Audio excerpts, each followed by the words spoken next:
Bonjour à tous, j'invite mes amis à rentrer sur scène.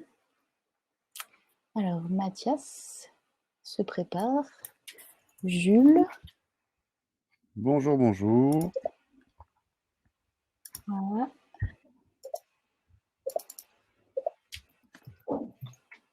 Carole, salut Mathias. Je vois que tu es tout beau, tu es passé par Bonjour à tous. la cabine de maquillage. Oui, Donc, on se fait une petite cabine de maquillage dans Zoom juste avant. C'est beau, la technologie. Alors, Carole, qui devra arriver. Et je m'attends. Bonjour. Voilà. Ok, super. salut. Voilà, c'est bon. On est au complet. Bonjour à tous. Alors, Livestorm ou le côté webinaire est un petit peu frustrant parce qu'on ne vous voit pas.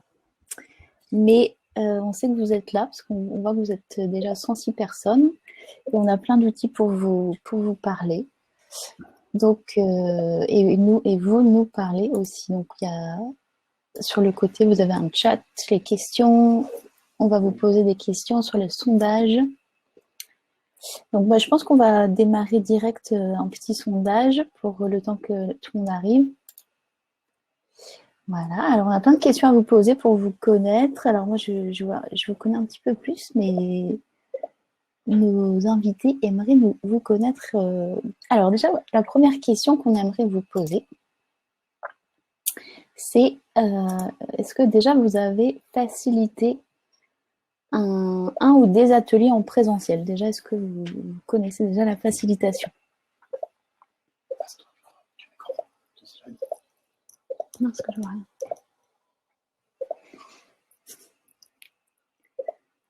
Ok, donc il y a pas mal de facilitateurs déjà, donc c'est cool. Yes. Juste Donc, pour préciser, Pauline, il y a un onglet sondage pour ceux qui n'ont pas vu. Vous pouvez répondre directement dans l'onglet. On va lancer des petits sondages au fur et à mesure du meet-up. yes. Donc l'onglet sondage est tout en haut. On a beaucoup de facilitateurs présents ce soir. Yes.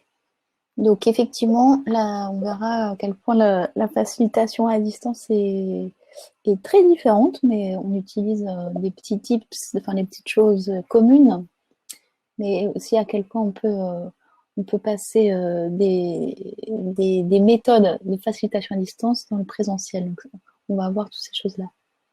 Alors ok, donc beaucoup de facilitateurs, donc c'est cool. Donc les échanges seront d'autant plus riches. Alors, qui est-ce qui a déjà participé à un atelier à distance?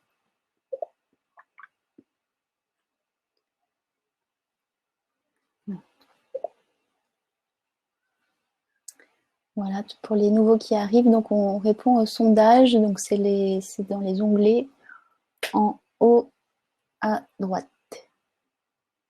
Voilà. Alors, qui a déjà participé à un atelier à distance mais ne l'a pas facilité? Ok. D'ailleurs, on vous demande pas ce que vous en avez pensé, mais vous pouvez y répondre dans le chat à côté. Je pense qu'on va échanger beaucoup sur vos ressentis, vos questions durant la présentation de nos chers amis.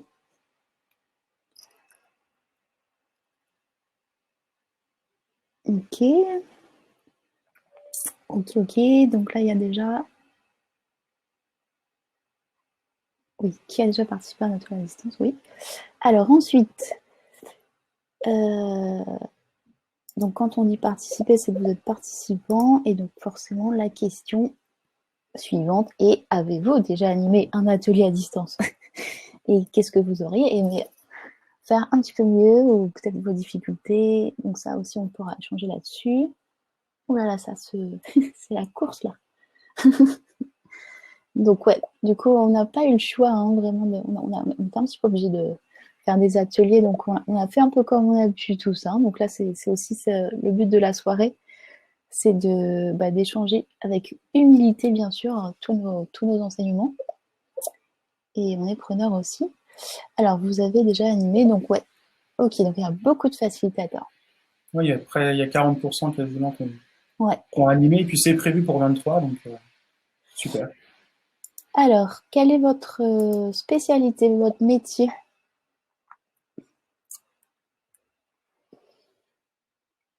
Donc, pour les nouveaux qui arrivent, on continue les sondages. Donc, quelle est votre spécialité? Je réponds sur Meetup parce qu'il y a des petits problèmes, on dirait, de connexion.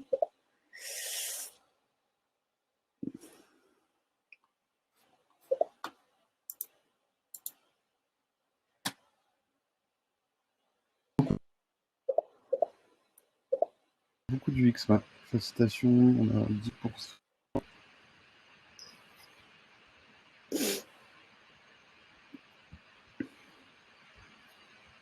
Il manque autre métier pour des gens qui ne seraient pas concernés par le digital, par exemple.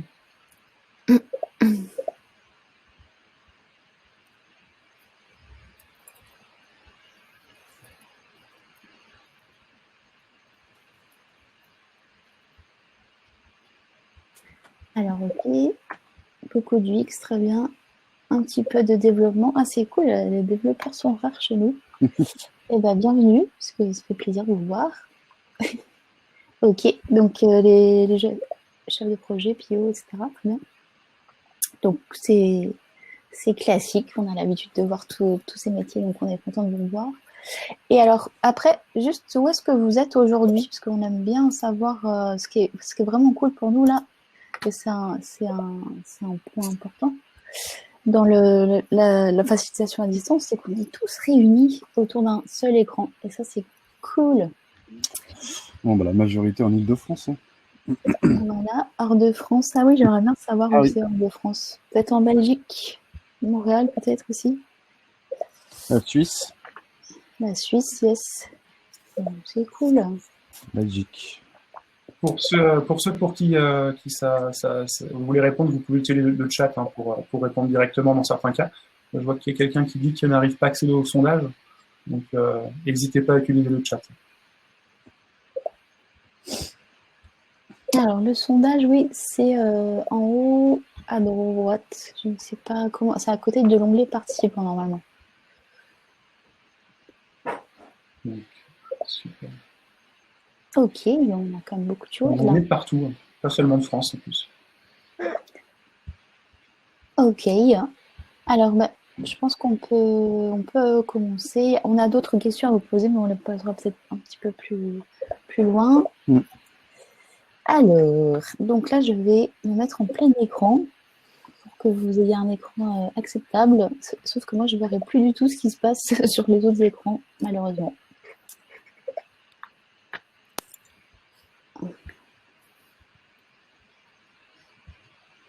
Voilà, ok, alors attendez. Donc.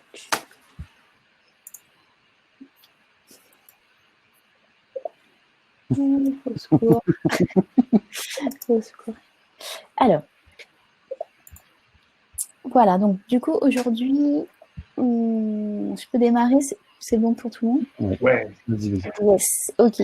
Alors, donc voilà, donc depuis le début du confinement, évidemment, on a complètement dû changer notre manière de travailler et on a tous été tous à chercher des nouvelles manières de faire et de communiquer et de faciliter pour ceux qui avaient déjà des ateliers prévus à ce moment-là.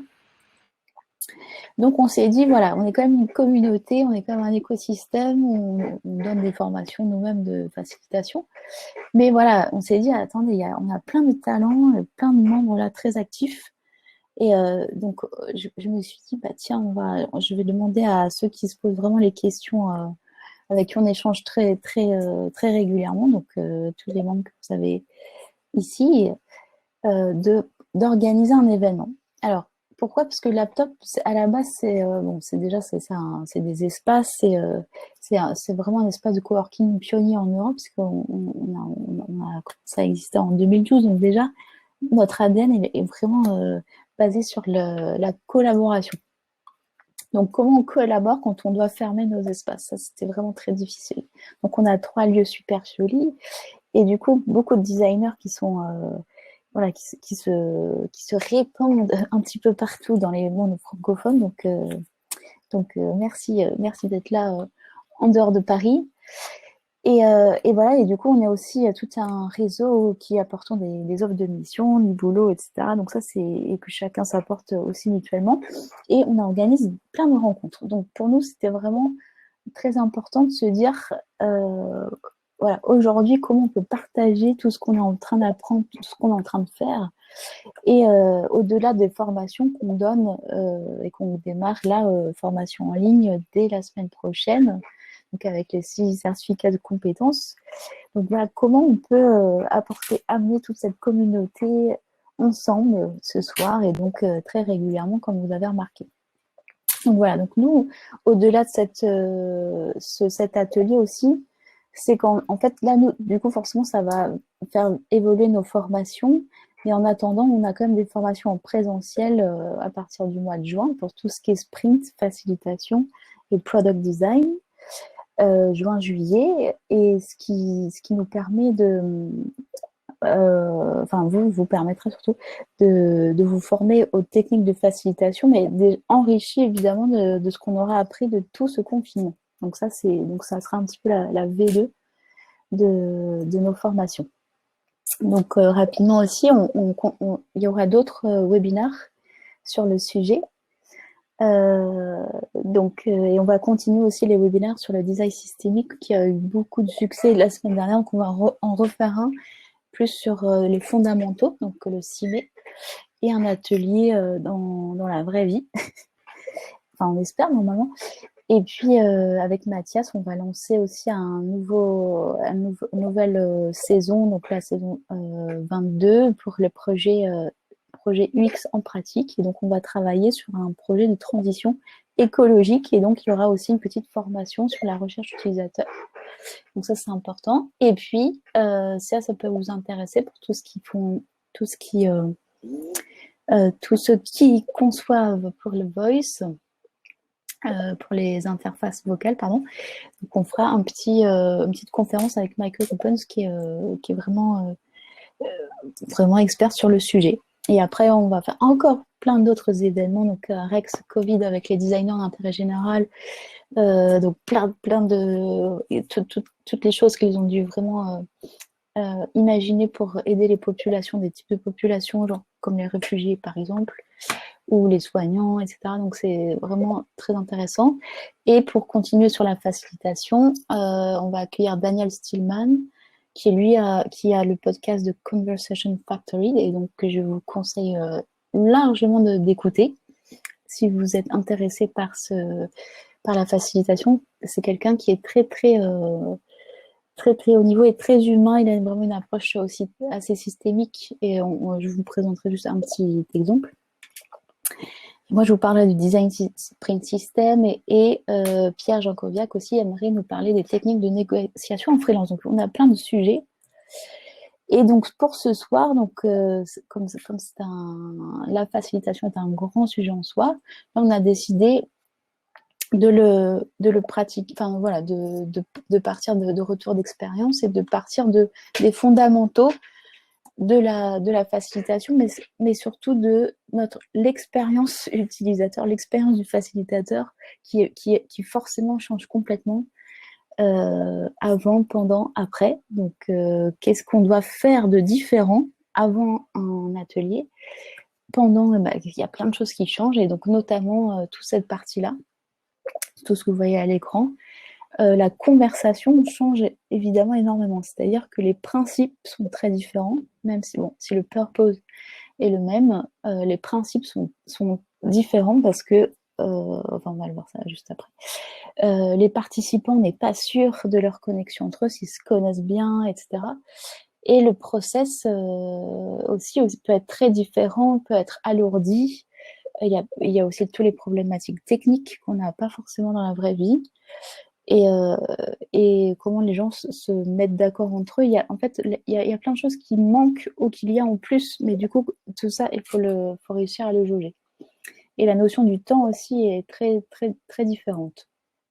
Donc moi, ce que j'ai remarqué juste là, c'est vraiment une pensée comme ça rapide des différences, mais qui pour nous, ça c'est sûr que ça va nous marquer dans la vraie vie après.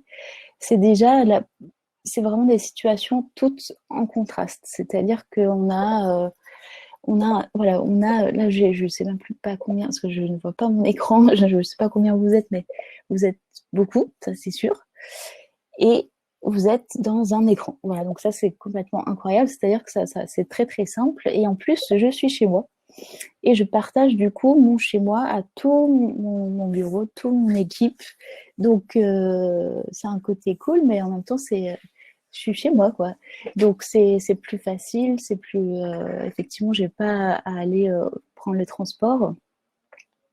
Et donc du coup pour le facilitateur ces choses-là ça va être important, c'est-à-dire que la personne sera quand même dans son lieu enfin voilà, chez soi.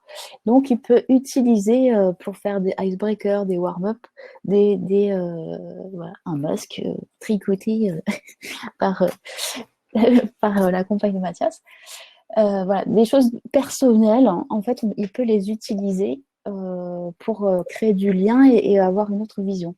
Mais c'est aussi l'individu, l'écran. Voilà, moi, je suis un individu face à énormément de gens. Et qu'est-ce que ça crée? Qu'est-ce que ça peut générer comme lien qu'on n'a pas dans la vraie vie? Donc ça, c'est intéressant. Après, évidemment, la proximité, le fait qu'on est proche dans une... C'est l'hexagone de la France hein, que je vous montre là. Voilà, c'est qu'on est tous réunis. Donc ça, c'est un vrai... on gagne beaucoup de temps, beaucoup d'argent. C'est super aussi pour notre empreinte carbone, évidemment. Donc, tout ça, c'est des choses très, très cool. Mais voilà, ça change les liens. L'aspect, la présence. Comment on fait aussi, un facilitateur en virtuel a beaucoup de problématiques, forcément, à savoir voilà, qui est-ce qui doit être présent à quel moment, comment mettre les gens au même niveau, et des fois non, parce que des fois, le facilitateur doit avoir des conversations spécifique avec par exemple, le décideur ou une personne du groupe, etc. Et donc là, comment on fait quand on est tous au même niveau et quand, en fait, l'aspect aussi vocal, la présence, est tous au même niveau. C'est-à-dire que tout le monde peut avoir son micro ou sa vidéo allumée, et du coup, ça peut créer, quand vous faites des apéros, on en a fait en ligne, voilà, comment on crée une conversation dans ce brouhaha. On peut pas changer, on peut pas bouger d'espace, on peut faire des salles, mais voilà. Ensuite, l'effet miroir. Alors le problème, c'est alors c'est cool, tout le monde peut se voir, mais le problème, c'est qu'on est on a besoin de se regarder. Et donc ça fait qu'on peut pas, en tant que facilitateur, on a plutôt plus envie de se regarder que de regarder les autres, et du coup de garder ça peut être vraiment un vrai frein à toujours garder le focus avec les autres participants. Donc ça c'est un vrai problème. Les outils aussi, il y a une courbe d'apprentissage qui est vraiment à trouver, et donc ça il faut la préparer, donc ça on en parlera. Le temps aussi, la notion du temps, elle est aussi très différente. Tout semble couler très vite. Bon, alors là, aujourd'hui, on est obligé de rester chez soi, alors c'est un petit peu différent. On verra comment le temps s'écoulera dans les webinaires après le confinement. Mais il y a quand même l'écran, le fait qu'on essaie de se comprendre, qu'il y ait des temps de pause, voilà, et tout prend plus de temps. Et là, on voit comment on va lancer les formations en ligne. Jules a dû vraiment transformer sa timeline, sa chronologie pour pouvoir faire rentrer toutes les formations. Et les livrables aussi, ça change aussi pas mal pour l'après, parce qu'on produit tellement de choses en numérique, en live, et du coup, c'est quand même pas mal. Bon, mais ça, on verra ce qu'on en pense. Donc moi, en fait, juste la question que j'aimerais vous poser suite à ce webinaire, c'est qu'est-ce qu'on garde en fait? Qu'est-ce qu'on garde pour la vraie vie?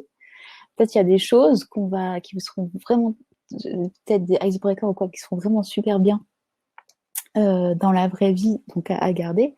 Et peut-être qu'il y a des choses qu'il faudra faire plutôt en ligne, parce que ça ne nécessite pas de déplacer toutes ces foules, tous ces gens pour gérer telle problématique. Donc voilà, donc ça, je pense que c'est un peu notre sujet et ce qu'on aimerait vous partager. Voilà, qu'est-ce qu'on garde et qu'est-ce qu'on laisse. On sera très content de laisser de côté. Alors voilà, donc tous les membres ici présents, donc Mathias, Arlo UX, facilitateur, Lego Serious Play, Jules Leclerc, UX, facilitateur, formateur et coach, donc tous les deux sont intervenants à laptop, formateur. Carole, que j'ai rencontrée il y a peu, qui aussi va certainement intervenir chez nous, qui est aussi facilitatrice, formatrice en UX et design thinking.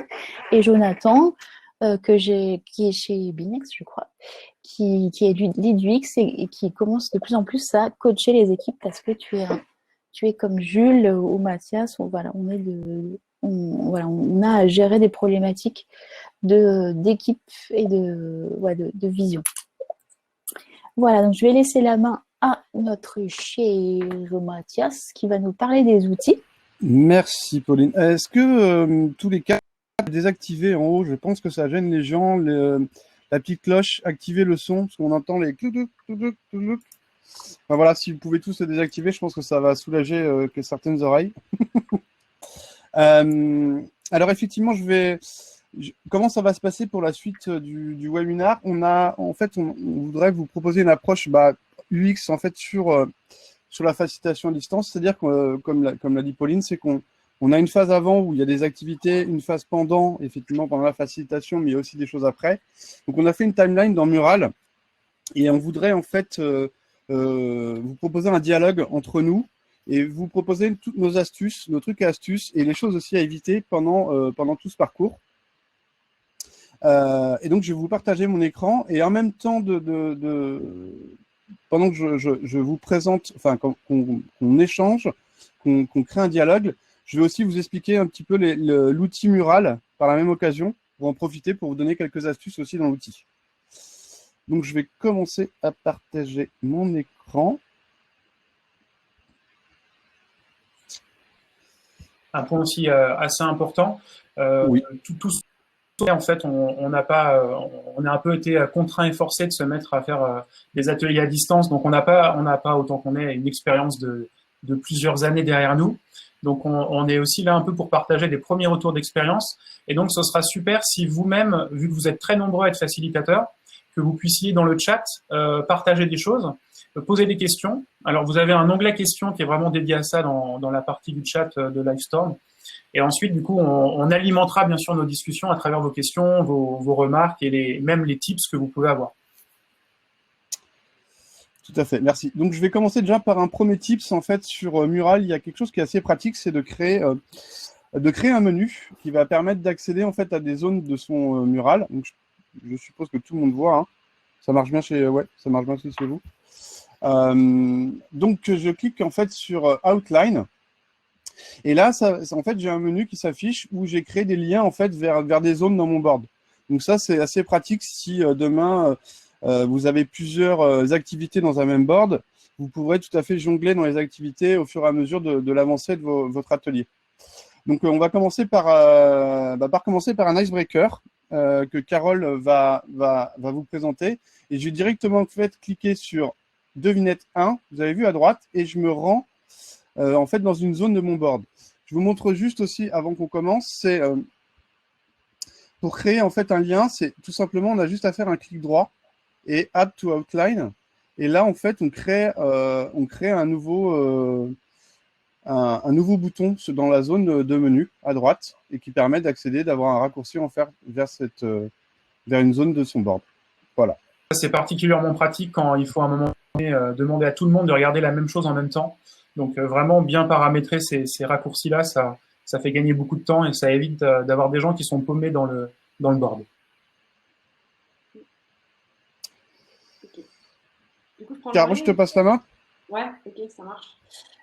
Du coup, en fait, il y a l'éditeur de jeux, donc RP2, qui a mis en version gratuite certains jeux. Et en fait, à un moment donné, je suis tombée sur ce jeu, Concept, et je me suis dit que ça pourrait faire un super icebreaker quand on est assez nombreux. Je l'ai testé cet après-midi avec des étudiants, ils étaient beaucoup moins nombreux, hein, ils étaient 12. Et c'était assez sympa, et donc on vous propose de pouvoir le tester en live. Alors l'idée, c'est que on a prévu 7 devinettes, donc ça c'est la première devinette. Vous devez deviner un mot et l'écrire dans le chat. Donc en fait, avec le mot, enfin les images que vous avez à l'écran, vous avez outils, mécanique, coupé, bois, et que vous trouviez le mot que ça fait deviner. Est-ce qu'il y a des personnes qui ont une idée? Si, presque. Les mécaniques. Ouais, tronçonneuse. Tronçonneuse, voilà. Donc ça, c'était le test. C'était pour Ça va vite, hein. Il y a quelqu'un qui a Tronçonneuse. Voilà, donc là, ça commence pas à mal. aller. Donc c'est Alain B. Donc on a, On a eu on en a- découpe laser. Il y a eu découpe laser quand même qui est sorti. Ah ouais, non, C'est mais- Hugo qui a trouvé en premier, je pense. Donc du coup, on en a 6 Ok. autres. Je Donc, passe à la deuxième. Allez, c'est parti. C'est parti. Donc, objet, protection, pluie. Ah oui, Parapluie. Bravo. Bon, Parapluie, parapluie. Ouais, C'est très, très rapide. bravo. Très rapide. Véhicule marin, cube, froid, groupe, mort.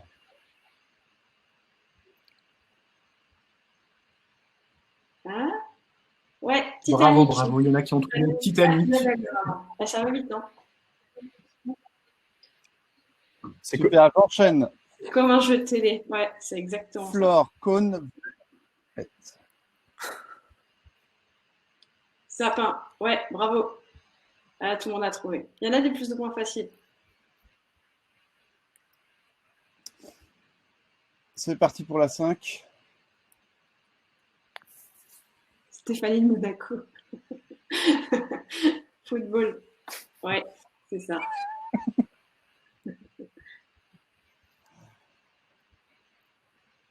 La 6.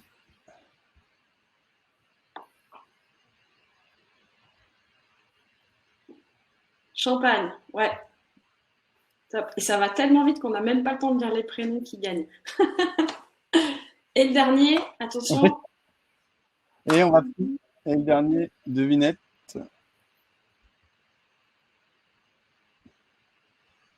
Ouais, il est un peu moins festif celui-là. Top. Ouais, tout le monde a bien trouvé. Bon, j'espère que ça Super. vous a plu. Il y en a plein d'autres. Il y a 30 cartes. Donc, Ouais, ça, on vous a mis le lien aussi pour y accéder. on a prévu ça pendant 2 heures de toute façon. Non, je crois que c'est beaucoup trop facile, en fait. Ouais, et en fait, Carole, est-ce que tu peux donner le nom de l'éditeur du jeu? Il y a plusieurs personnes qui Oui, demandent. oui, je l'ai dit. C'est Asmodée. Tu l'as. Voilà, Asmodée. c'est Bérangère qui l'a écrit là. Voilà. Et ouais, Très bien. top. Ok, bah, je vous propose que du coup qu'on enchaîne sur le déroulé. Alors, comment on a organisé la timeline? Donc, comme je vous disais, il y a une phase avant l'atelier où on s'est posé certaines questions. Voilà, les grandes questions qu'on s'est posées, en fait, on voulait vous les soumettre et se dire, chacun va prendre la parole sur un moment précis. Alors, c'est pas forcément des étapes clés à faire les unes après les autres. C'est surtout des questions à se poser par phase. Et nous, on voudrait vous partager ce que déjà on a vécu lors de nos ateliers. Donc, il y a une question sur les outils. Effectivement, bah, on en parle depuis tout à l'heure. Hein, outils Mural, Miro, Zoom, etc. Il y a une question aussi de durée qui est acceptable aussi pour aussi bien du côté facilitateur que participant. La taille du groupe, parce qu'on ne peut pas faciliter des groupes. Enfin, en tout cas, nous, on n'a pas l'expérience aujourd'hui de faciliter des grands groupes de, je sais pas, 100 personnes, 200 personnes. Peut-être que c'est jouable. En tout cas, on n'a pas encore eu l'expérience. Mais en tout cas, nous, voilà, on a des choses à vous transmettre par rapport à ça. Quelle préparation aussi est nécessaire du côté des participants? Bien vérifier les choses au niveau technique, entre autres. Donc, on va vous parler de certaines choses. Et du côté facilitateur, effectivement, il y a beaucoup de choses à préparer de notre côté, comme un atelier, on va dire, classique. Mais il y a des choses à faire dans les outils qui sont nécessaires avant de démarrer un atelier. Ensuite, je retourne dans mon petit menu à droite. Je fais pendant l'atelier. Donc là, j'arrive sur la zone atelier. Donc, tout le monde peut voir les questions, je pense. Oui, alors, quand on commence un atelier, soit effectivement, il y a une prise en main des outils qui est nécessaire pour les participants, ou on peut des fois se permettre d'avoir un espace-temps, entre guillemets, avant l'atelier, qui permettent de découvrir les outils, la manipulation des outils. Donc ça, c'est important pour les participants. La question de l'engagement aussi, ça nous a beaucoup, ça nous intéresse beaucoup l'histoire de l'engagement. Donc il y a plein de manières de faire l'engagement. Donc effectivement, on va parler des icebreakers, mais il y a aussi des règles à avoir comme dans tout format d'atelier. En tout cas, on va vous les partager. Tu peux zoomer un peu, Mathias, sur les post-it vertes. Il y a peut-être des gens qui vont les lire. D'accord. Ok, je vois pas les retours en même temps. Ok. Donc j'en étais, voilà, effectivement, il y a des règles aussi à adopter à distance qui peuvent être particulières aussi de prise de parole, de passage de parole entre les personnes qui sont nécessaires. Donc il y a des signes à faire avec la main, les pouces, enfin bref, on va vous transmettre tout ça. Ensuite, si je continue, il y a effectivement, on a repéré des formats qui marchaient aujourd'hui et des choses à éviter. Donc on voudrait vous les partager. Donc il y a des formats ateliers qui nous semblent mieux marcher que d'autres. Donc on voudrait vous partager ce feedback-là. Je vous en ai parlé des icebreakers, donc on en a beaucoup, donc on va vous en exposer quelques-uns. On en a déjà fait un juste précédemment, mais voilà, on a d'autres choses à vous transmettre par rapport à ça. Et effectivement, encore la posture du facilitateur à distance. Donc on va aussi vous partager des choses là-dessus. Et enfin, on voudrait parler des livrables. Voilà, qu'est-ce qui se passe après? Avec quoi repartent les participants? Qu'est-ce qu'on laisse comme trace? Donc, nous, on vous laissera aussi ce mural après le webinaire. Alors, je reviens au tout début de la frise, donc avant l'atelier. Donc, je voudrais juste vous montrer rapidement Mural, comment il fonctionne. Donc, en fait, dans la zone à gauche, là, vous avez un menu. Donc, ce que je vais faire, c'est que je vais mettre 2 post-it. Donc, dans texte, en fait, vous retrouvez des textes un peu libres et le format de post-it qu'on va utiliser.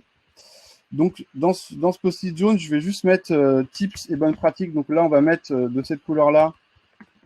C'est important de détacher les types d'informations qu'on va mettre sur cette timeline comme on ferait dans un atelier classique.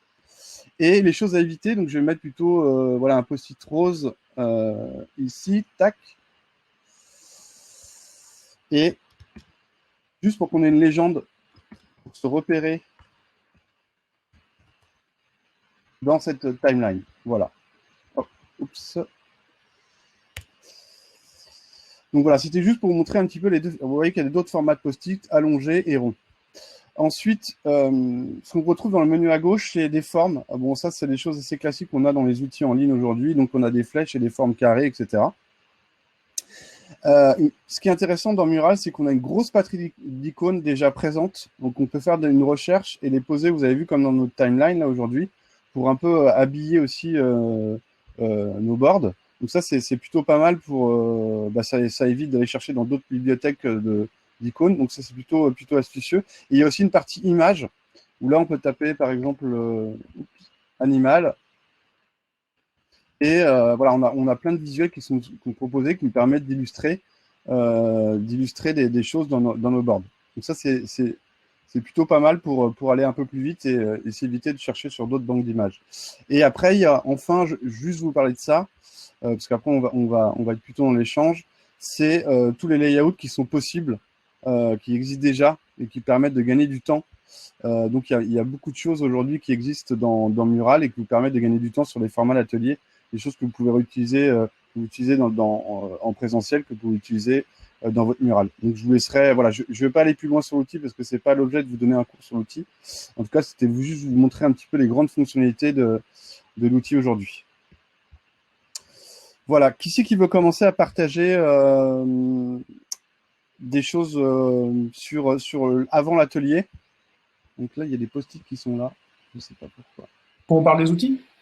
Ouais.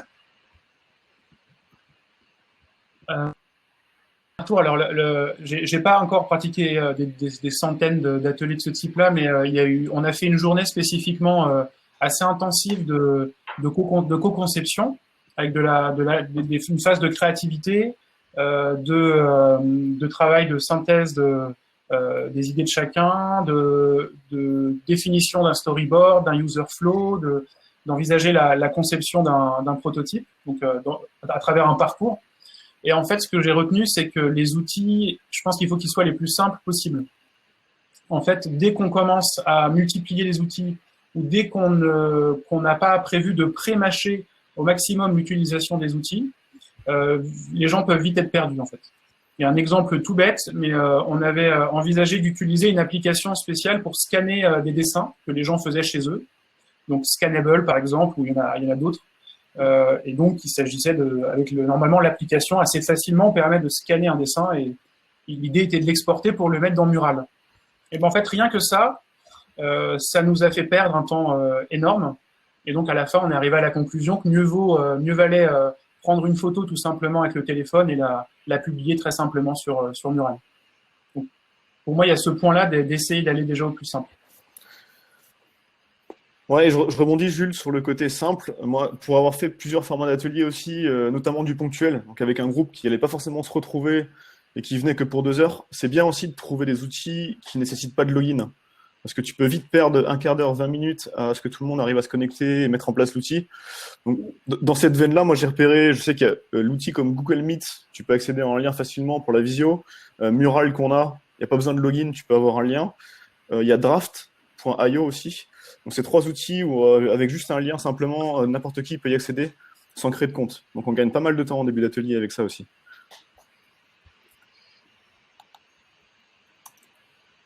Oui, c'est ça. Et après, il y a l'apprentissage aussi de l'outil. Si c'est un outil qui peut être un peu compliqué, ça peut être, ça peut faire perdre du temps aussi. Là, Mural, moi, je l'ai utilisé pour plusieurs ateliers. C'est quand même plutôt facile à prendre en main. En tout cas, pour des gens qui ont un peu l'habitude des logiciels, c'est plutôt assez facile, comme l'a montré juste 2-3 trucs. Et après, je pose même des post-it en avance. Pour ceux qui ne savent pas où je trouve les post-it, j'en pose en avance. Et je mets bien aussi toutes les consignes. Enfin, comme disait Jules, c'est que ce soit vraiment bien tout préparé, que quand on est en physique, il faut aussi mettre les consignes dans les outils, en plus de dire à l'oral, en fait. Non. Et merci. On en reparlera après, je pense, de créer l'engagement des participants et maintenir l'attention. Mais il y a en plus des outils du coup de Visioconf ou de Mural qui permet de Mural ou Miro ou un autre qui permet de co-concevoir. Il y a vraiment, je trouve hyper intéressant d'utiliser des outils de type quiz, sondage, des choses comme ça, assez fun pour que les gens puissent vraiment être dans une interaction même à distance. D'ailleurs, il y a une petite question là sur les outils. Pardon. Peut-être qu'il faudra que vous puissiez en parler un petit peu. Pourquoi Miro, Mural, Klaxoon, voilà. Ce serait intéressant parce qu'il y a des questions sur ce sujet-là. Moi, je veux bien parler de Klaxoon qui, en fait, j'ai eu une formation il y a 2 semaines parce qu'en ce moment, il y a 90 jours gratuits avec les événements qu'on connaît tous, l'événement qu'on connaît tous. Après, il y a quand même une moins de souplesse que je trouve que des Mural ou des Miro où il y a beaucoup de gabarits déjà qui correspondent beaucoup plus enfin, en tout cas à mon sens, pour moi, pour mon besoin en termes de facilitation, des canevas comme les empathy maps, etc., qui sont déjà présents, par exemple, je pense à celui-là, qui sont déjà présents dans Mural ou dans Miro. C'est quand même un peu moins fourni et c'est un peu limité par rapport aux objets qu'il y a à l'intérieur, à mon sens, pour co-créer. Mural, je trouve que la prise en main, franchement, elle est relativement simple. Moi, c'était la première fois que je l'utilisais pour faire cette timeline. En gros, en 20 minutes, on a pris en main complètement l'outil. Voilà, c'est quand même relativement simple. Après, Miro, c'est pareil. Je trouve que, enfin, je sais pas ce que vous en pensez aussi les autres, mais c'est des outils qui sont. Il y a beaucoup de gabarits déjà qui nous aident à créer nos ateliers. Des gabarits qui existent déjà en fait. On n'a pas besoin de repartir complètement de zéro. Ça facilite vraiment, je trouve, notre travail. Et la prise en main, elle est relativement intuitive. Je ne sais pas que vous en pensez aussi. J'avais mis des screenshots, justement, de oui. ça, en fait. J'avais mis un screenshot sur les gabarits de Mural et aussi des screenshots de Klaxoon, si vous voulez les montrer. Ouais, je vais les montrer tout de suite. Alors, tac, ça, Mural, pardon, Klaxoon. Ouais. Vas-y, Carole, ouais. Bah, en fait, moi, j'ai pas fait la formation et j'ai pas fait d'atelier en tant qu'animatrice en fait avec Klaxoon parce que j'ai juste été voir l'interface et j'ai eu du mal à rentrer dedans en fait. J'ai trouvé ça un peu compliqué, ça m'a fait un peu peur. Et du coup, et pareil, de même, j'ai aussi participé à un atelier où il y avait Klaxoon et j'avais des choses qui je trouvais qui étaient compliquées. Donc voilà, ça c'est un speedboat. Par contre, ce qui est pratique, c'est que c'est déjà tout prêt. Donc en fait, on clique sur speedboat et ça l'intègre directement. Et après, si tu vas sur l'autre avec le gros post-it là, en fait, il y a un bouton ID au milieu. Et en fait, on clique dessus et en fait, ça ouvre une pop-up avec un post-it comme ça. Et en fait, on doit rentrer là-dedans et après, on doit recliquer dessus pour réouvrir un autre post-it. Enfin, et après, si on peut faire aussi des copier-coller, je crois. Mais enfin, je trouvais ça moins intuitif que autrement. Et après, j'avais une dernière capture d'écran où là, je participais à un atelier où l'animateur avait pris cet outil. Et en fait, il fallait qu'on aille. En fait, on a une petite pop-up là, enfin un petit truc en bas. Là. Il fallait qu'on aille décocher des trucs pour pouvoir bouger des éléments sur le board. En fait, il avait déjà mis des éléments à l'écran. Il fallait qu'on aille décocher des trucs pour justement avoir accès au fait de juste déplacer un objet. Et du coup, ça, on a perdu un quart d'heure juste à faire ça. Et je trouvais ça dommage. Je pense que l'outil a plein d'autres atouts, mais pas dans ces conditions-là. Et voilà, j'ai pas réussi forcément à rentrer dedans et je trouvais que du coup, j'ai utilisé que Mural pour faire tous mes ateliers et je trouvais que c'était beaucoup plus simple. Merci. Un point sur les outils de visioconférence. Alors, moi, pour l'instant, de ce que j'ai expérimenté, Zoom m'apparaît le plus robuste et surtout permet de faire des sous-groupes. Est-ce que vous avez, vous, expérimenté d'autres outils de visio qui vous semblent très bien Moi, j'ai pas mal utilisé Meet parce que c'est un outil de visio qui marche plutôt bien. En tout cas, on est monté jusqu'à 80 dans un meetup avec ça. Et il fait partie de la suite Google. Donc, pour ceux qui ont un compte Google Pro, c'est un outil de visio qui est plutôt solide et pour le coup assez simple et sans login. Et juste avant de parler visio, moi j'ai testé aussi sur un atelier. Je ne le connaissais pas du tout. C'est un outil qui s'appelle Google Jamboard, qui fait aussi partie de la suite Google pour ceux qui ont un compte pro. Et un avantage qu'il a en fait, c'est qu'il est ultra simple. C'est limite deux fonctionnalités. C'est un board qui est limité en taille. On peut quasiment que créer des post-it et rien faire d'autre. Donc pour quelques ateliers où on a besoin d'un outil qui soit très simple, très facile à accéder, il peut marcher. Après, dès qu'on veut faire du complexe, du vote, etc., c'est abandonné. Mais pour des ateliers très simples, Google Jamboard, il peut servir. Moi, je trouve que Zoom, il est vraiment bien pour les mini-salles, en fait. C'est vrai que quand on fait des ateliers, comme quand on est en physique, on aime bien varier les temps individuels, les temps en gros groupe, les temps en petits groupes. Et en fait, avec Zoom, on peut faire des petits groupes et envoyer des gens dans des salles, dans des petites salles, etc. Et ça, c'est hyper pratique. Sinon, pour les cours, on m'impose Teams. Et du coup, je peux aussi le faire, mais c'est de manière un peu détournée, en bougeant un peu les fonctionnalités. C'est pas forcément prévu dans les fonctionnalités de base. On crée des conversations avec tant de personnes, etc. Et ensuite, je leur dis, bon, vous allez dans votre conversation privée, tel groupe, etc. Pour qu'ensuite, ils puissent aller dans mes conversations. Mais c'est pas l'animateur qui gère, c'est aux participants de faire la démarche d'eux. Et donc, c'est beaucoup plus compliqué, alors que dans Zoom, c'est l'animateur qui gère tout, en fait. Je trouve ça plus facile. Ok, très bien.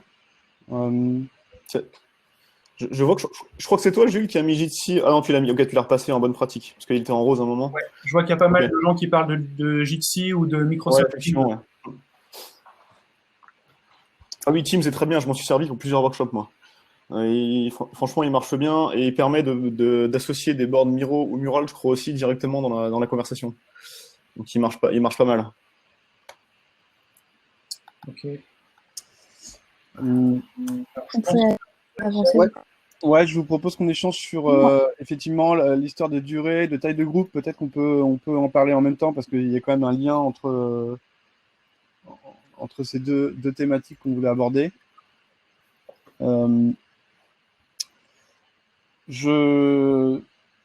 J'ai pu comprendre que toi, Carole, de ton côté, tu avais vu qu'à bout d'une certaine taille, déjà, il y avait un problème de logiciel et de gestion de groupe au bout de, je crois qu'à partir de 25 personnes, où tu sentais que c'était un peu difficile. Oui, en fait, c'est ça, c'est que j'avais fait des ateliers avec des plus petits groupes et ça s'était très bien passé. Et après, j'ai essayé de tenter pour voir de faire une formation gratuite en ligne avec une trentaine de personnes. Et en fait, je les avais mis tous sur un mural commun pour qu'ils puissent aller voir ce que faisaient les autres, etc. de manière plus facile. Et en fait, ça a lagué, mais vraiment beaucoup. Et du coup, en fait, ça ramait. Dès qu'ils essayaient de se déplacer et tout, ça ramait. Enfin, c'était vraiment pas terrible. Donc, moi, ce que je préconise, si vous avez à faire ça avec des gros groupes, c'est de créer plein de boards différents pour les renvoyer vers des trucs différents quand ils sont en petit groupe. Parce qu'ils travaillent en petit groupe, mais ils étaient tous sur le même board. Alors que là, ce que je conseille, c'est plutôt de faire des petits groupes sur des petits boards différents. D'ailleurs, on pourrait peut-être avoir un feedback des participants aujourd'hui. C'est peut-être que Miro, je ne sais pas, sur un nombre plus important de participants, est-ce que ils rencontrent les mêmes problèmes ou pas, ou est-ce que ça permet d'être plus efficace avec des groupes plus importants, le dispatcher les. Je vais faire un petit sondage, comme Ouais. ça vous pouvez avancer. Et au niveau de la durée, qu'est-ce que vous pouvez partager aussi sur ce que vous avez remarqué en termes de durée, d'intention du coup par rapport au format d'atelier? Je sais que déjà globalement, moi je l'ai constaté. J'ai très peu travaillé en remote avant. J'ai vraiment ça s'est intensifié très vite du coup pendant le confinement, comme tout le monde. Je me suis rendu compte que c'est épuisant, ça demande énormément d'écoute active, aussi bien aux facilitateurs qu'aux participants.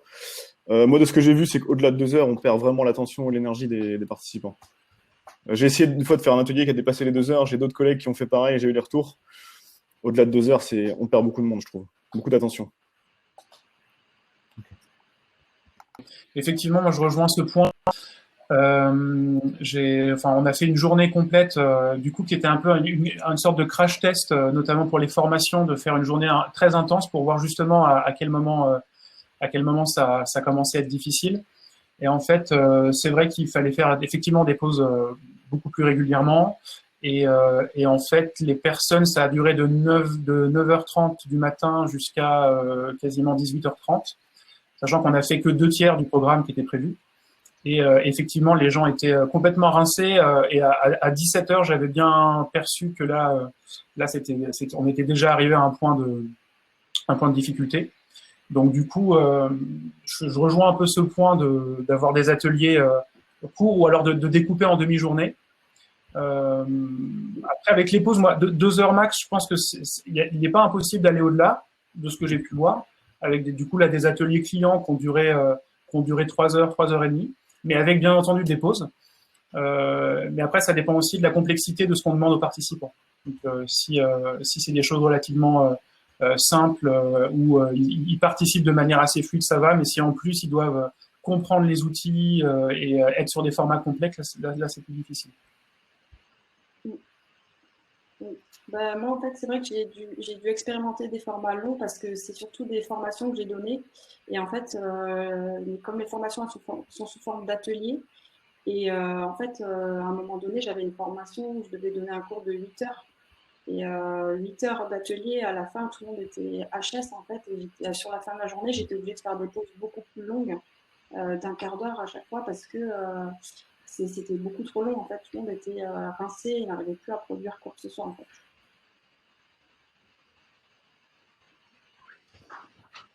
Ok, très bien.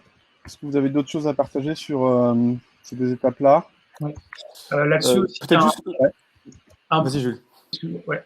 Il y a un point à prendre en compte, c'est que les échanges vont durer beaucoup plus longtemps.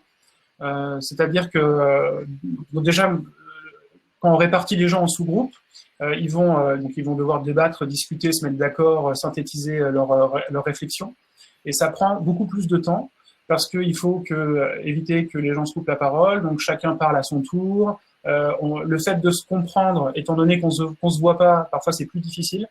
Donc il faut sur les temps d'échange, de partage, de convergence, il faut prévoir quasiment le double temps là aussi.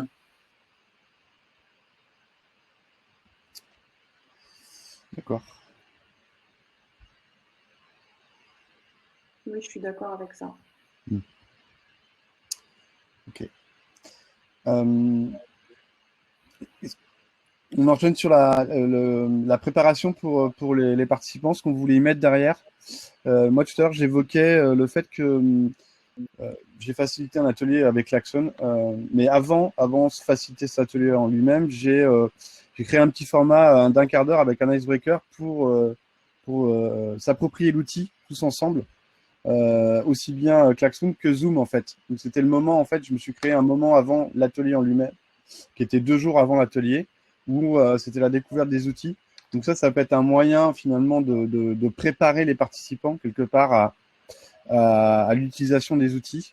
Voilà, moi je l'ai fait de cette façon-là, un format court d'utilisation d'outils.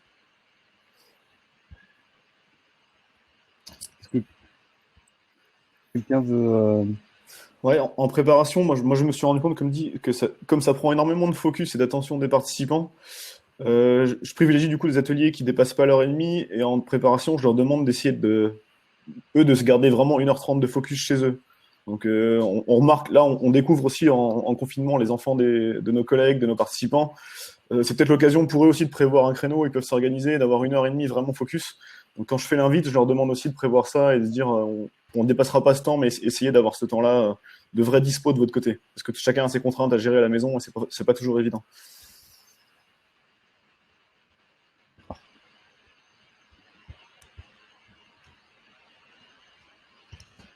Jules, tu veux... Toi, tu évoquais l'histoire du mail aussi, un mail préparatoire d'anticipation. Ouais, pour les préparations, donc le fait d'envoyer un email ou même sous forme de slide, c'est sympa là, c'est ce que notamment l'équipe du laptop est en train de préparer pour les formations. Envoyer des slides pour que les personnes sachent ce qu'ils doivent préparer de leur côté, donc tout ce qui va être l'environnement dans lequel ils doivent se trouver, qu'ils soient dans un lieu calme, qu'ils soient confortablement assis, qu'ils installent tous les outils, qu'ils les expérimentent un peu par eux-mêmes. Par exemple, Mural, voilà, c'est super bien d'envoyer le lien à l'avance et que tout le monde se crée un compte, s'amuse à faire quelque chose dessus. Il est même possible de leur demander de faire quelque chose de très précis pour la réunion, pour qu'ils aient pu utiliser Mural de leur côté, par exemple, ou n'importe quel autre outil. De leur demander de vérifier la connexion. Ça, c'est tout bête, mais ça peut complètement saboter un atelier s'il y a une personne ou deux qui se déconnectent, qu'on n'entend pas, qu'on voit mal. Donc, vraiment tester leur configuration de connexion, de micro, etc. Et de leur dire aussi d'éloigner, si possible, tout ce qui va être les vecteurs de déconcentration, les réseaux sociaux, les notifications qui peuvent popper dans tous les sens. On l'a vu là tout à l'heure avec Livestorm, quand on entendait un petit son dans le chat, ça peut être perturbant.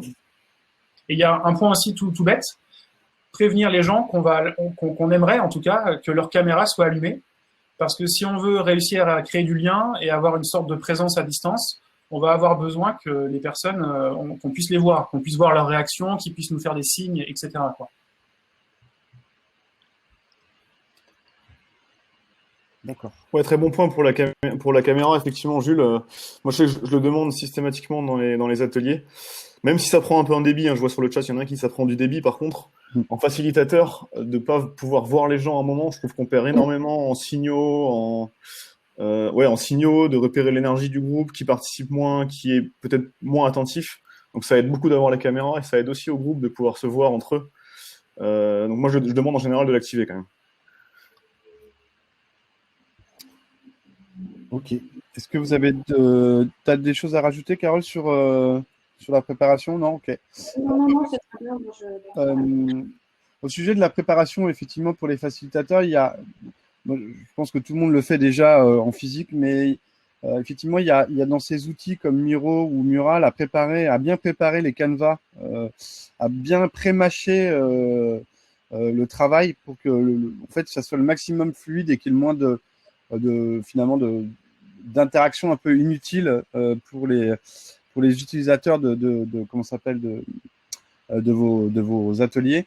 Donc, vous voyez, comme là, on a fait aujourd'hui, on a préparé le maximum de choses avant et la manipulation, en fait, se fait juste aujourd'hui sur toutes nos astuces, etc. pendant la phase d'atelier. Donc, c'est un peu la même idée, c'est de vraiment préparer le maximum de choses avant, un peu comme le physique, vous allez me dire, comme le présentiel, mais en tout cas, quand vous avez besoin de faire des travaux en groupe, de bien préparer les zones aussi dans vos boards pour qu'il y ait bien les zones de chaque groupe. Enfin voilà, c'est vraiment de préparer le maximum de choses avant.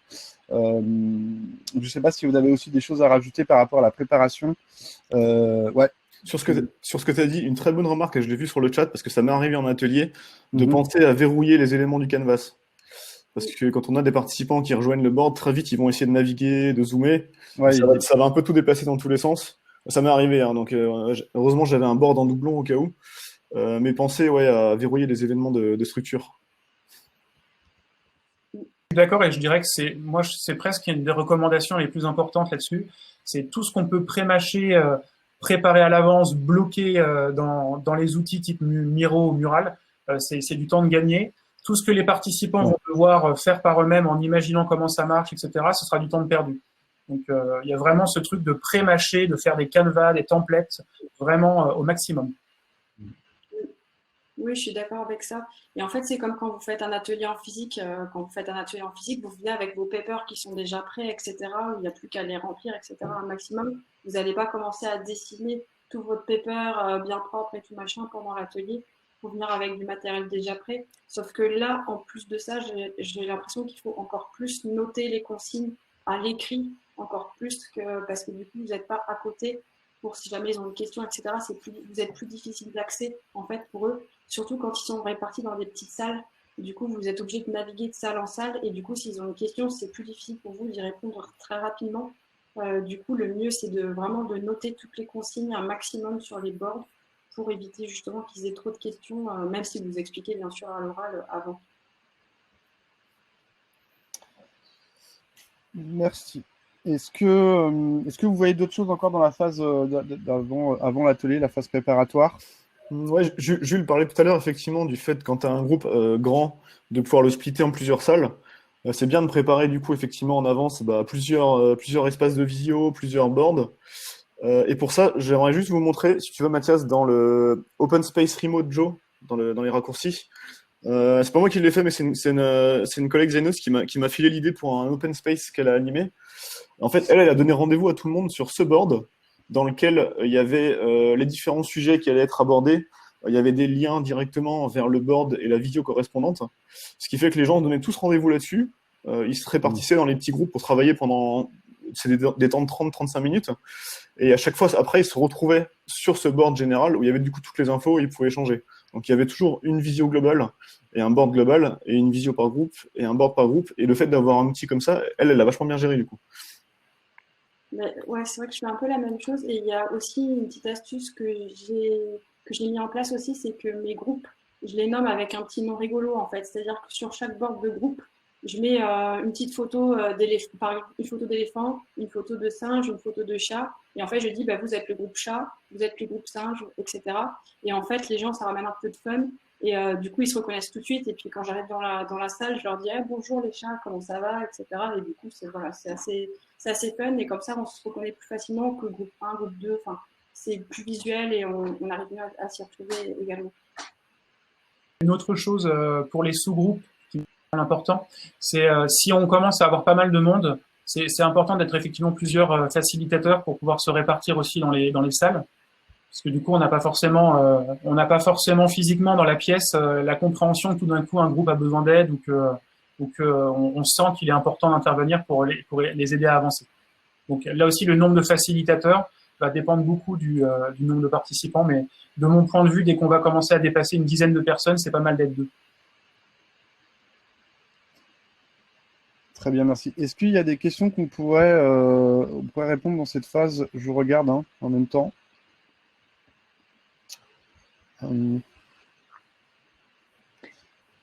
Donc ça, c'est bon. Alors oui, du coup, c'est par exemple une petite question de Pierre. Comment faire participer les participants timides dans ce format online? Comment on les débusque? Parce que du coup, ça ne se fait pas forcément. Et comment on les fait parler, comment on les ramène sur la scène? Alors, ça, de mon point de vue, ça reprend un point qu'on va aborder avec les icebreakers notamment. C'est de s'assurer qu'on va, enfin en tout cas moi c'est comme ça que je le fais, s'assurer qu'on va avoir une alternance de phase individuelle et de phase collective pour être sûr que chacun va pouvoir vraiment participer. Ça c'est le premier truc. Donc au moins en faisant ça, on est certain que tout le monde va pouvoir mettre sa pierre à l'édifice. Et l'autre point c'est de limiter le nombre de personnes en sous-groupe. Et il me semble que trois personnes ou 4 personnes dans un sous-groupe, c'est bien. Pour que les gens à distance, en visio, puissent continuer à discuter, à communiquer sans que ce soit trop délicat. Donc la taille aussi des sous-groupes. Merci. Donc la question de Mona sur comment vous assurez que les participants attentifs, c'est un petit peu un peu la même chose, j'imagine. Oui, c'est ça. Enfin, c'est vrai que quand on les fait participer individuellement, ils sont obligés en fait, en quelque sorte. Et après, il y a aussi des. Alors, ça me fait penser à une autre astuce pour laquelle je me suis fait avoir. En fait, c'est que je leur demandais de faire des trucs en sous-groupe. Et à un moment donné, il fallait qu'on revienne tous ensemble dans la salle principale pour que chaque sous-groupe présente ce qu'ils avaient fait. Et en fait, j'avais pas dit avant qu'ils reviennent dans la salle, décider qui est-ce qui va parler. Et en fait, je me suis retrouvée dans la salle et je dis bah alors l'équipe éléphant, est-ce que vous pouvez me dire ce que vous avez mis? Et en fait, là, gros blanc, il se passait rien. Et en fait, faut pas oublier avant qu'il revienne dans la salle, voilà, enfin, je rebondis là-dessus parce que ça me fait vraiment penser à ça. Et maintenant, je fais attention pour jamais des trucs comme ça. Oui. Oui, d'ailleurs. J'ai testé aussi, pardon, pour la même question, j'avais testé aussi sur un atelier de tous les 20 minutes à peu près, je faisais un petit mood check. Donc, je demandais quelle est votre humeur au niveau d'énergie. Il y avait une zone du board que j'avais dédiée où chacun allait mettre juste une émoticône pour montrer son énergie et son niveau de fatigue. Et parce que quand on travaille tous sur le board, des fois on perd la vidéo en parallèle. Donc c'est pas mal d'avoir juste ça et de voir l'énergie globale du groupe. Oui. Oui, dans le même genre, j'avais fait la frise météo en fait, qui devait mettre à jour au fur et à mesure de la journée. C'est un peu ce que tu dis. Alors, il y avait la question qui est importante pour les Sprint Masters. Comment on fait? Et du coup, Jonathan, comment tu fais?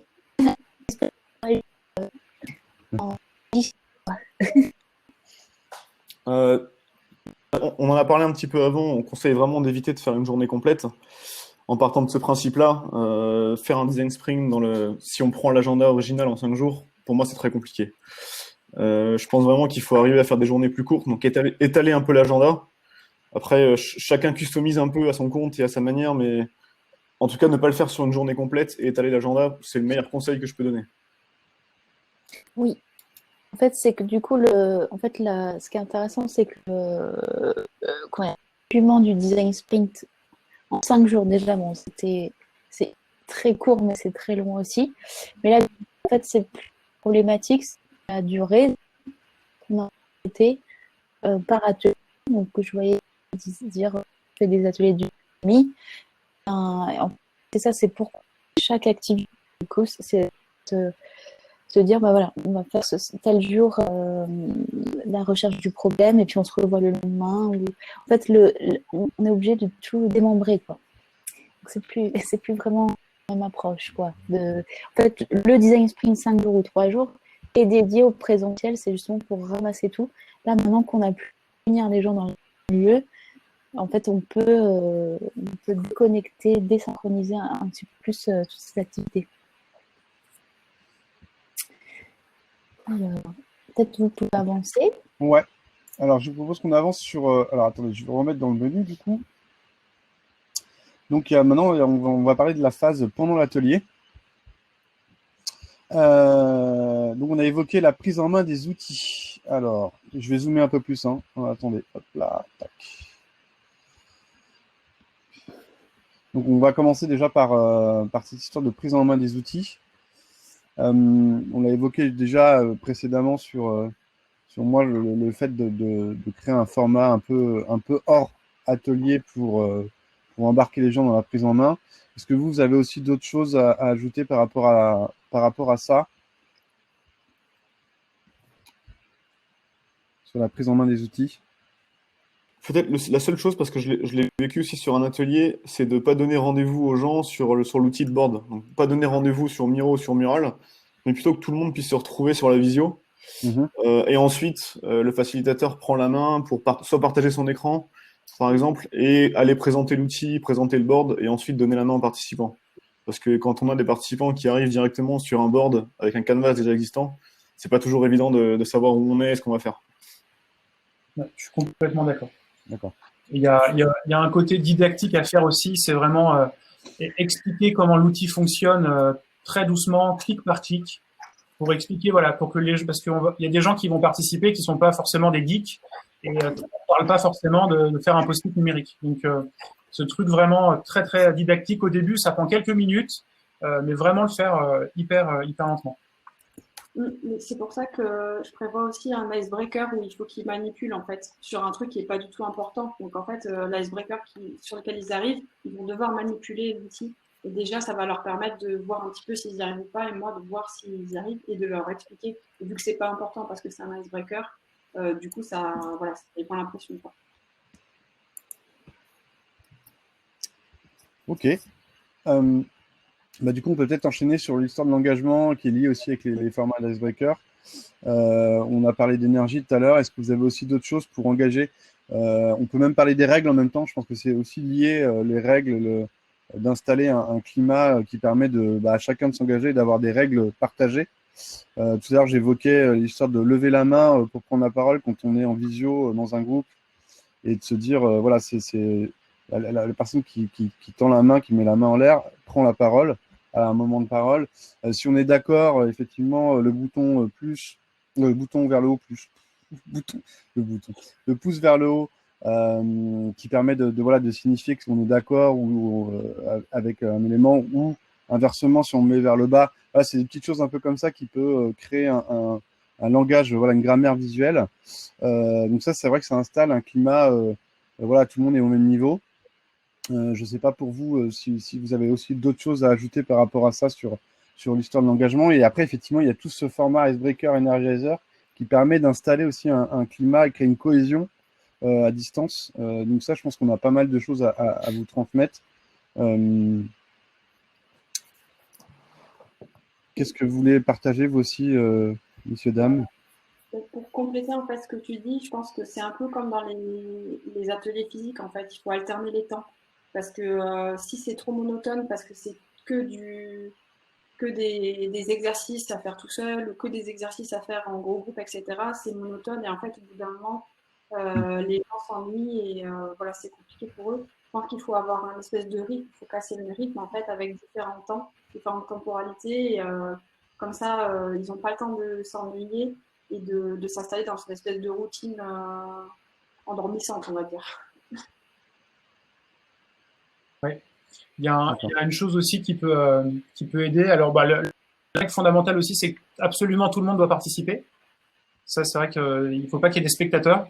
Et parfois, avec des clients qui n'ont pas l'habitude justement eux-mêmes d'être acteurs, même dans des ateliers présentiels, il faut bien leur faire comprendre qu'on ne va pas écrire les post-it pour eux, ou on ne va pas dessiner pour eux, mais c'est eux qui doivent le faire.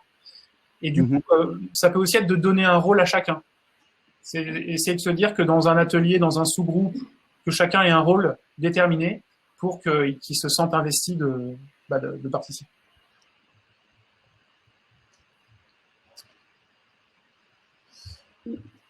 Ok.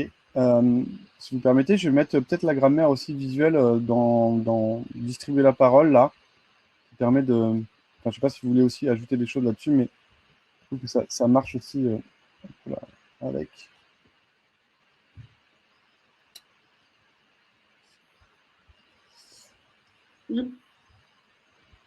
Oui.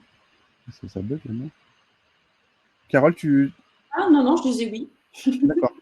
Un autre truc qui marche bien, c'est de challenger un peu les participants et de leur demander, dans certains cas de figure, de répondre à des questions ou de réaliser des tâches qu'ils n'avaient pas forcément anticipées. Donc ça les surprend un peu, effectivement.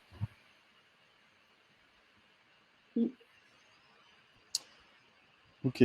Et si on reste sur l'histoire de l'engagement et des icebreakers, vous avez aussi d'autres icebreakers peut-être intéressants à nous partager pour engager tout de suite les gens dans l'action, dans le partage, voilà, de ne pas être effectivement timide, mais de pouvoir prendre la parole facilement. Moi, je pense à quelque chose, j'ai envie de vous partager que Renatus m'a partagé la dernière fois lors d'un atelier. C'est de démarrer, en fait, alors effectivement, c'est dans un contexte particulier parce que le groupe ne se connaissait pas. Et en fait, pour se présenter, au lieu de se présenter comme ça oralement, on a pris un petit post-it et on s'est dessiné à main levée sans regarder son dessin. Et on a écrit son nom. Donc en fait, ça crée un dessin un peu rigolo. Et finalement, on se présente à travers ce dessin qui est pas forcément, voilà, qui est un peu décalé par rapport à si on avait regardé attentivement pour se dessiner, pour soi-même se dessiner. Donc en fait, ça crée voilà, ça crée un moment un peu de fou rire, de partage, en même temps que se présenter. Voilà, du coup, je trouvais ça pas mal comme démarrage dans un groupe qui se connaît pas forcément. De démarrer comme ça sur ce genre d'icebreaker, c'était plutôt fun pour commencer une session de travail, quoi.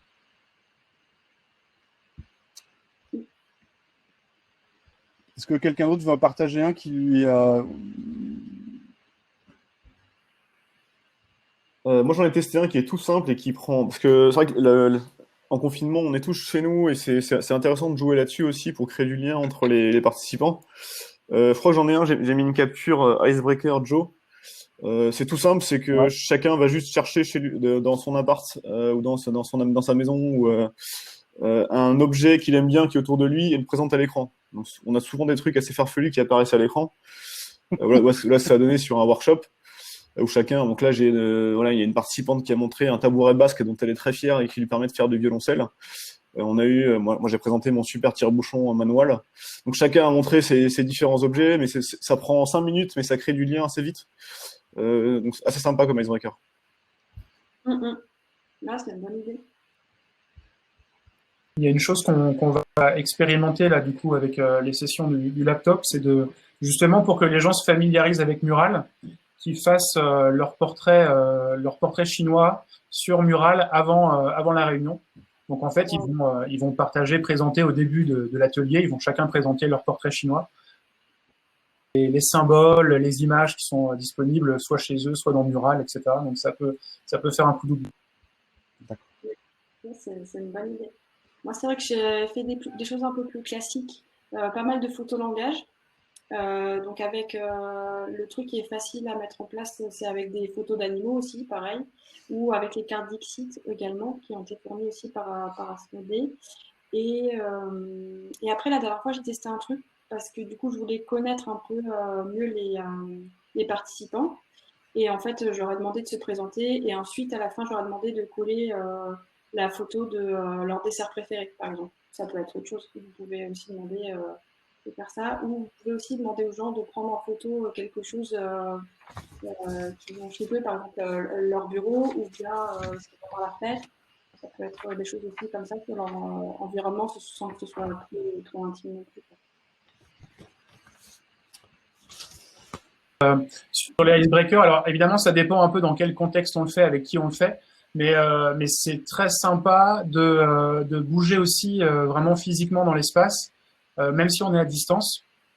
Donc, moi, j'avais expérimenté un petit gym tonic où chaque participant devait montrer un mouvement de yoga ou de gym ou ce qu'il voulait, et tous les autres devaient le faire et devaient le suivre. Et c'était hyper sympa, surtout en l'occurrence, c'était quand il y avait le creux de l'énergie qui commençait à descendre dans l'après-midi, et ça a très bien marché. Moi, j'en ai un peu aussi similaire que encore Renatus, ça nous a partagé la dernière fois, que j'ai trouvé ça assez fun. Dans un premier temps, en fait, on avait tous éteint nos caméras et on a tous produit un son avec notre bouche. Hein. Je rappelle bien avec notre bouche parce que moi, j'avais posé la question si on pouvait faire des sons avec autre chose. En tout cas, c'était avec notre bouche. Donc, on s'est tous mis finalement à créer un orchestre. Et ça crée quand même quelque chose, en fait, ça crée une cohésion entre nous. Et finalement, le fait d'avoir coupé la caméra, en fait, on n'avait pas cette barrière un peu qu'on peut avoir à finalement chanter ou à exprimer un son. Voilà, en tout cas, ça nous a permis de encore créer une cohésion, un moment un peu rigolo, un peu fun encore, et de reprendre de l'énergie aussi, surtout. Pour monter en énergie, effectivement, ça marche plutôt pas mal. Et après, il y a une seconde étape qui était une continuité, c'était ils nous ont proposé de créer une machine. Donc, la machine, c'était de créer une machine qui produit le vaccin du Covid. Donc, on s'est mis tous debout et on a fait un mouvement en même temps qu'un son. Donc, c'est pareil, ça a créé un effet de groupe. Là, on était un peu plus, en plus, on se coordonnait plus parce qu'on voyait la caméra. Donc là, on se voyait tous, donc il fallait se coordonner un petit peu aussi en même temps. Donc, ça créait encore un effet de groupe qui était vraiment intéressant et énergisant parce que on occupait l'espace.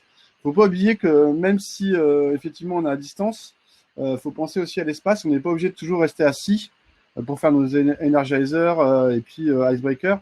On peut se lever, se mettre en action et du coup obtenir un peu les mêmes effets que dans dans les ateliers physiques où on fait ce genre de choses. Enfin, voilà. Est-ce que vous voulez encore en partager d'autres ou Il y en a un qui était marrant, c'était le blind test aussi. Ça a bien permis aux gens de ne pas s'écrouler en termes d'attention. C'est tout simplement un petit blind test. En mélangeant un peu du coup les musiques de différents types, de différentes cultures, de différentes générations, ça marche bien. Ouais, c'était vrai. Par contre, c'était le son. Comment tu avais fait pour finalement entendre le son? Ah oui, alors le blind test, ça marchait pas si je faisais sortir la musique de mon ordinateur avec le micro du coup de la visio. Donc j'ai dû utiliser une petite enceinte portative pour la mettre à côté du micro du coup de l'ordinateur. Après, théoriquement, il devrait être possible de passer la visioconférence avec le son interne du logiciel de musique, mais je ne suis pas rentré dans ce genre de paramétrage. Ouais. Du coup, ça, c'est hyper bien. Du coup, ça fait tout le monde et puis ça crée une concentration très nette tout d'un coup pour après des c'était nickel. Très bon.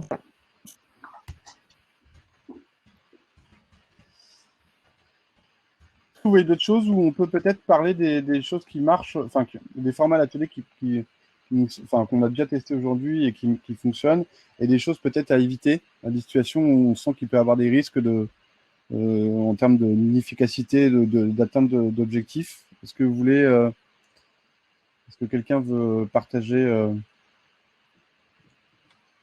Moi, je peux. Ouais. Pour un atelier de sketching, j'ai voulu tester, parce que toujours pour ce problème d'attention et du fait que c'est assez crevant d'être toujours derrière un ordi, en visio, j'ai testé un format de sketching en 3 temps, avec un temps déconnecté. C'est-à-dire qu'au début, on mettait en commun les consignes de l'atelier, on présentait l'atelier. Chacun travaillait à son rythme ensuite pour faire ses sketchings sur un temps un peu plus long que je l'aurais fait en physique. Comme ça, chacun pouvait le faire à son rythme. Et on se donnait rendez-vous. Là, je l'ai fait. Je leur ai laissé 1h30. Donc, on s'est retrouvés 1h30 après en rendez-vous pour refaire la restite ensemble. Où chacun, du coup, prenait en photo ses sketchs et allait les mettre sur le board. Mais ce format en 3 temps, il est intéressant parce qu'il y a une phase déconnectée qui est plus posée et plus calme pour poser ses idées.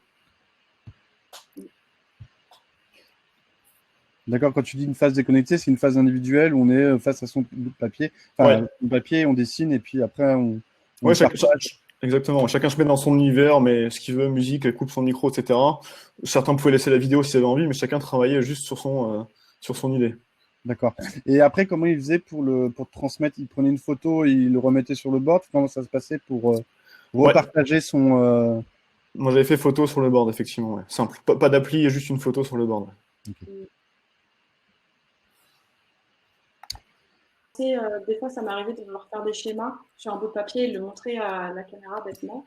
Il ne faut pas oublier de mettre l'effet miroir dans l'outil qu'on utilise, par exemple dans Zoom. Ce miroir, ça permet de l'avoir dans le bon sens. C'est un peu bête, mais ça peut servir.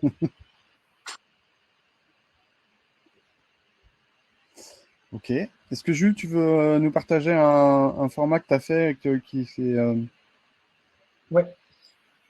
Moi, ce qui m'a semblé en tout cas, c'est que ce qui marchait relativement bien à distance, c'était les formats assez simples en termes de manipulation justement d'outils, et où il n'y avait pas non plus nécessairement besoin de faire appel à des concepts trop abstraits. Donc les phases de créativité, effectivement, individuelle, collective, je trouvais que ça marchait bien. Faire un storyboard, ça fonctionne bien.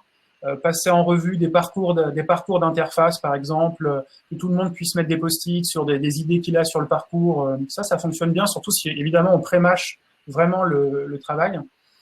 Et ce qui m'a semblé beaucoup plus compliqué, beaucoup plus fatigant et chronophage, c'est les formats où il y a beaucoup de manipulation à faire, où il commence à y avoir beaucoup de contenu sur le board. Alors, typiquement, on a essayé de faire un priority guide, c'est-à-dire vraiment une découpe d'un parcours en imaginant tous les contenus qui devaient apparaître à chaque étape d'un parcours. Donc, il fallait créer plein de post-it, rédiger les textes, les articuler, les hiérarchiser, etc.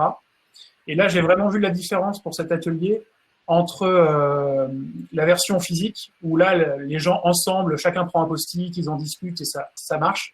Et la version en ligne où l'énergie s'épuisait très vite. Donc pour les choses, il y a vraiment besoin d'une convergence sur beaucoup de matières. Là, le Priority Guide, par exemple, ou alors peut-être une expérience map ou un service blueprint qui serait vraiment avec beaucoup de contenu. Là, clairement, si on n'a pas le choix, pourquoi pas le faire à distance? Mais vraiment, je trouve que c'est plus délicat, quoi. Ouais, oui. C'est intéressant. Ça serait peut-être intéressant, Pauline, de demander justement s'il y en a qui ont réussi à expérimenter des choses un peu plus, qui semblent un peu plus complexes aujourd'hui, comme les services blueprint, les expériences map, enfin voilà, les choses où effectivement ça marche bien quand on est en présentiel. C'est relativement simple à jouer avec les post-it et à organiser comme ça l'information, mais voilà, quand on est sur du digital, est-ce qu'il y en a qui ont de l'expérience? Ça serait intéressant d'avoir un feedback par rapport à ça. Bah, c'est vrai que Marie Boulandus, là, sur le chat, elle dit que c'est bien aussi d'avoir des temps seuls. C'est vrai que je me demande s'il ne faudrait pas juste plus les temps où on est un peu seul. Par exemple, si on fait un atelier d'1 heure et demie et ensuite on leur dit n'hésitez pas, dès que vous pensez à quelque chose, vous complétez. Et en fait, on y revient demain. Et en fait, plus axé sur le long terme, avec des idées qui peuvent venir parfois même sous la douche ou des choses comme ça. Plutôt que d'être moins à vouloir faire tout en condensé comme on a l'habitude de faire en physique, plus sur un truc sur du long terme et voilà, être un peu, parce que c'est vrai que d'être seul et voilà, des fois on pense à des choses plus tard et c'est vrai que je pense que c'est pas la même mécanique quand on est en ligne, c'est encore pire. Isabelle Fondreau nous dit oui, ça marche en asynchrone. Et c'est bien d'avoir un travail finalement seul et après un travail de convergence autour d'un même parcours, d'une même expérience map, service blueprint, etc. Donc ouais, effectivement, ça peut se passer en 2 temps, un travail individuel chacun de son côté et après une restitution en groupe, un partage en groupe, ça va être sûrement plus fluide qu'on peut faire en présentiel, effectivement. Ok, super. Donc là, on avait un doute sur ce format-là. Bon, effectivement, il est bien de le faire en 2 temps. Donc c'est super d'avoir ce retour-là de votre part parce que pour l'instant, moi, j'en ai pas mené. J'hésitais à en mener un d'ailleurs, et j'ai bien fait de pas le faire parce que effectivement, ok. Enfin, en tout cas, pas de la manière que j'avais imaginé, mais ça, c'est super. Est-ce que vous avez donc effectivement, on a parlé de créativité. Je pense que pour la phase de recherche, une analyse, enfin voilà, une phase peut-être de restitution de recherche peut aussi marcher. Moi, j'ai pas encore eu l'occasion de tester, mais je pense que ça prête aussi des formats qui pourraient potentiellement exister demain dans toute notre démarche UX de pouvoir restituer une recherche et après de pouvoir jouer avec cette matière finalement comme on peut faire en présentiel. Donc je sais pas si je suis pas sûr que vous ayez eu l'occasion vous encore de le faire tous les trois, je pense pas. En fait, je passe d'une phase de recherche, tu vois, une phase d'analyse. En fait, on a fait une recherche, que ce soit nous ou avec plusieurs UX, en tout cas une restitution, et puis de s'en emparer pour pouvoir finalement en déduire des insights. Enfin voilà, jouer avec cette matière qu'on a pu obtenir sur le terrain, comme on pourrait faire sur un atelier de démarrage en fait avec un groupe sur une phase de recherche pour commencer à s'en emparer et à commencer après à organiser la suite le déroulement d'une démarche UX. Je veux dire que ça soit un point de départ. Je pense que tous ces tableaux qu'on utilise, ces post-it font. Enfin, moi, en tout cas, ça me fait penser à des formats que je peux faire en phase de recherche sur des formats d'atelier pour s'emparer et analyser et créer des clusters, des thématiques, jouer avec cette matière en fait. Ouais, je l'ai testé sur différentes choses, mais là pour le coup c'est pas forcément spécifique au remote, que ce soit pour prendre tous les retours de test user en fin de design sprint sur un board. Je crois que j'ai mis un exemple à droite sur le user test. Aussi ce que j'avais testé, on était parti à 3 designers faire de la recherche terrain et on s'était créé un Trello où on remontait du coup tous nos insights de recherche dans un Trello et pour le coup ça avait vraiment bien marché. On avait fait un Trello organisé par différents volets, ce qu'on a chopé comme factuel, comme retour négatif, comme wow moment. Ouais. Et on avait tout mis dans le Trello et ça marchait très bien pour le coup. Pour une synthèse de recherche terrain, c'était assez efficace. Ouais, là c'est un exemple de board de user test. Ok. Sur ce point aussi, effectivement, c'est pas exactement une restitution de recherche, mais c'est le fait d'avoir préparé en amont un atelier de travail pour améliorer un parcours. C'est un parcours web en l'occurrence, où en fait on avait préparé tous les irritants, les problèmes utilisateurs avec des post-it rouges. Donc à chaque étape vraiment du parcours et avec les captures d'écran. Et en fait, l'objectif de l'atelier, c'était de passer en revue ce parcours en ayant bien en tête les irritants et par contre créer des post-it verts pour qu'on trouve des solutions ou que chacun puisse mettre des idées de solutions d'amélioration sur le parcours. Et ça a bien fonctionné en l'occurrence. On avait utilisé aussi lors de Dealing Sprint les retours. Enfin voilà, c'est tous ces canevas de l'expérience map. Et donc, mais par contre, c'est vrai qu'il y avait beaucoup de gens, il y avait 16 personnes, je crois à peu près. Donc 16 personnes, tous les retours, c'était un peu lourd. Mais par contre, pour la partie livrable qui va arriver ensuite, ce qui est cool, c'est que donc, enfin, juste pour info, pour ceux qui ne savent pas, on fait les interviews dans le sprint. Donc, on a plein de données et tout le monde balance la donnée directement dans Mural. Ce qui fait que c'est pour le client, pour l'équipe, pour tous, c'est trop cool parce que on se balade pas avec des milliards de post-it à photographier, à remettre. Donc, on a une expérience qui prend vraiment beaucoup de temps à faire, qui est déjà prête à l'emploi. Et on peut rajouter on peut faire du voting en même temps, donc c'est un vrai outil. Mais c'est l'outil, donc on le fait en présentiel avec elle pour une expérience globale. Donc là, je vous fais un abîme. c'est parce que c'est à ça, pas que le distanciel. Donc c'est vraiment bien aussi en synchro, justement, c'est ça qui est intéressant. Mais c'est un peu lourd au niveau de l'outil, donc attention toujours à la charge, combien de personnes on peut avoir en même temps. Okay. Est-ce que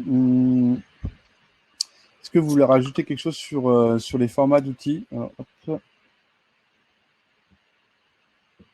Et peut-être qu'effectivement, on peut répondre aussi à des questions dans le public par rapport à ça.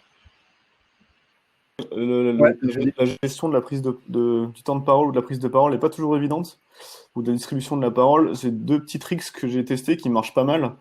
Le premier, c'est j'ai vu un outil gratos en ligne qui s'appelle le VisioCube. Donc c'est juste une feuille à imprimer ou à redessiner qui fait un petit cube, et sur les différentes phases du cube, dont j'ai mis le lien, il y a couper votre micro, ou qui est d'accord, qui est pas d'accord, donc chacun peut un peu constituer son cube, et c'est assez pratique. Du coup, il suffit de le montrer à l'écran quand le facilitateur pose une question.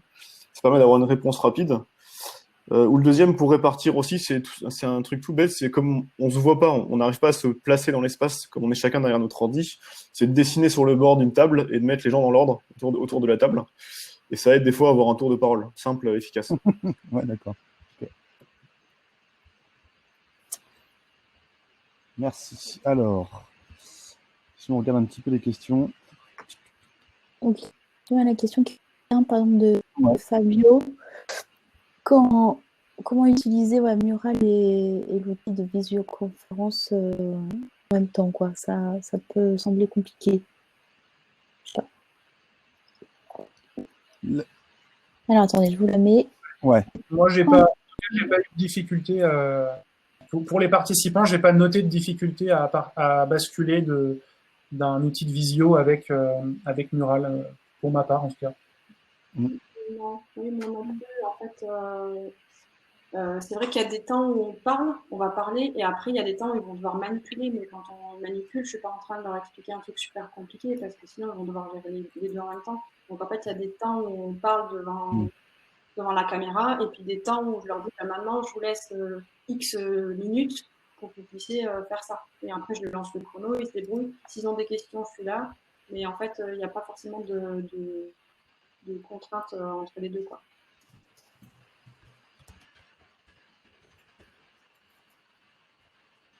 Non, moi non plus, j'ai pas. Franchement, la manipulation, ça se fait relativement bien, comme tu disais, bien détacher les consignes et après les manipulations. Comme ça crée pas de problème. des questions. Alors, j'avais une question qui est importante, c'est l'analyse. Comment réussir comment réussir à mettre tous les participants au même niveau, surtout quand il y a une hiérarchie d'entreprise importante, ou voilà, que ça ne divise pas le travail. Jonathan, je crois que tu avais une petite expérience. Ouais, c'est là-dessus. intéressant parce qu'on en a parlé en plus entre nous en préparant l'atelier un peu cette semaine. C'est vrai que moi je trouve que au contraire on est un peu tous sur un pied d'égalité pendant cette période, naturellement, qui a tendance un peu à lisser la hiérarchie ou les timides, parce qu'on est tous derrière notre écran chez nous en faisant au mieux. Et je trouve que ça lisse un peu la hiérarchie, et je l'ai un peu moins ressenti dans les ateliers que j'ai facilités, parce que tout le monde est en train d'interagir sur le board, on n'attendait pas que les supérieurs ou que les N+1 allaient poser des idées pour rebondir dessus. Je trouve que ça l'a lissé un peu moins, ce mode remote. Oui, tu as peut-être moins le truc qu'on ressent parfois dans les ateliers physiques et les personnes qui s'imposent, même pas forcément des personnes hiérarchiques, mais des personnes qui s'imposent physiquement aussi, qui prennent de la place, etc. Là, au final, la vignette, elle est toutes les vignettes sont pareilles en fait. Donc, du coup, on n'a pas cette. Ouais. Comme dirait Ranatus par le jeu, ouais. Effectivement. Le point, mais qu'on va aborder, je pense, on a un thème spécial sur les règles, mais effectivement, je pense que ça c'est les mêmes règles qu'on aborde en présentiel aussi. Hein, c'est de bien dire que pendant ces ateliers-là, tout le monde participe au même niveau, tout le monde vote de la même manière.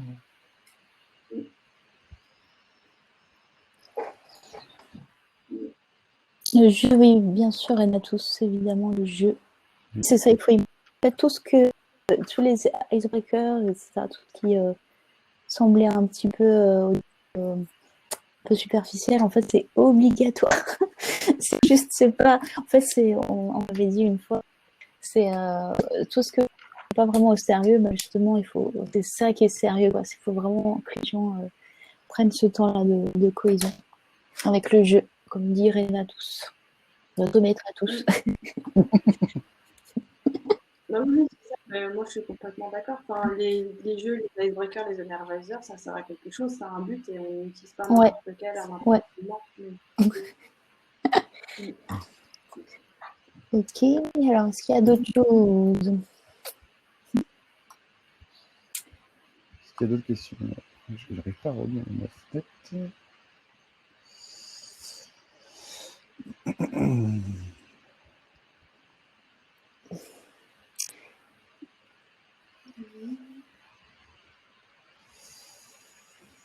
Une question sur...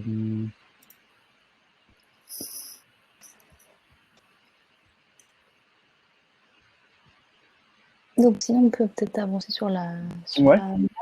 Donc Ok. il est 19h33, donc c'est cool, on a une demi-heure. Ouais. On a encore des choses à dire, des choses à échanger. Après, on voulait quand même terminer sur effectivement cette notion de livrable. Qu'est-ce qu'on peut faire en termes de livrable à la fin d'un atelier à distance? Il y a plusieurs options, effectivement. Déjà, ce qu'on vous a montré tout à l'heure, l'histoire de la board, même après le user test, c'est une forme de livrable. Nous, ce qu'on va vous donner aussi après ce format qu'on fait ensemble, c'est vous partager le board mural, effectivement, avec tous ces liens, etc. Enfin, tout ce qu'on a pu partager aujourd'hui. Donc là, c'est déjà des formes de livrables. Après, je ne sais pas si vous en avez effectivement. Après, il peut y avoir des restitutions qui soient plus importantes dans un second temps, mais ça fait l'objet entre guillemets d'un autre format de livrable. Il y a les vidéos qui sont enregistrées parce qu'on enregistre aussi. On peut enregistrer depuis Zoom ou même depuis. Je ne sais pas si on peut le faire depuis Mural. Je suppose que oui. Est-ce que ça apporte vraiment intérêt la vidéo? Bon, à voir, hein, mais en tout cas, il y a des formats d'enregistrement de vidéo qui sont possibles. Je ne sais pas si vous voyez d'autres choses. Je crois que Mural fait du PDF, etc., ou des exports en PNG. J'ai un doute là-dessus, mais je crois que voilà, on a du PDF, effectivement, du PNG. C'est pas forcément super pratique du coup comme document, parce que quand c'est un grand board, le PDF, il est du coup gigantesque. Donc, Ouais. on est obligé de le redécouper pour le mettre dans des slides, par exemple, pour que ce soit un peu plus facilement lisible ensuite par les participants. Après, moi, ce que j'aime bien faire aussi, même quand je fais des ateliers physiques, en fait, c'est un peu comme des boards que j'ai, sauf que c'est sur des paperboards ou des choses comme ça. Et après, je prends une photo et je les colle en fait en général, je prends un PowerPoint parce que j'ai l'habitude de faire ça, mais en fait, je fais des slides. Alors, c'est pas pour des grands trucs, comme tu dis, Jules. C'est pas pour des expériences et des choses comme ça. Mais c'est plus pour des phases, par exemple, d'idéation ou des exercices de positionnement, des choses comme ça. Et du coup, en fait, des fois, juste ce qu'on fait en atelier, ça se suffit à lui-même. Mais je pense que c'est bien aussi de remettre du contexte, de réexpliquer des choses qui se sont dites à l'oral. Et je pense que c'est bien de pouvoir les noter à côté, en fait. Parce que le board, il est bien, mais je pense que des fois, il ne se suffit pas, surtout quand on veut transmettre les choses après en interne, si après le document voyage un petit peu partout. Donc, en fait, je complète aussi les éléments produits avec des choses qui ont été dites à l'oral, voilà, pour compléter, quoi. Dans un document, ça peut être un PowerPoint ou autre chose.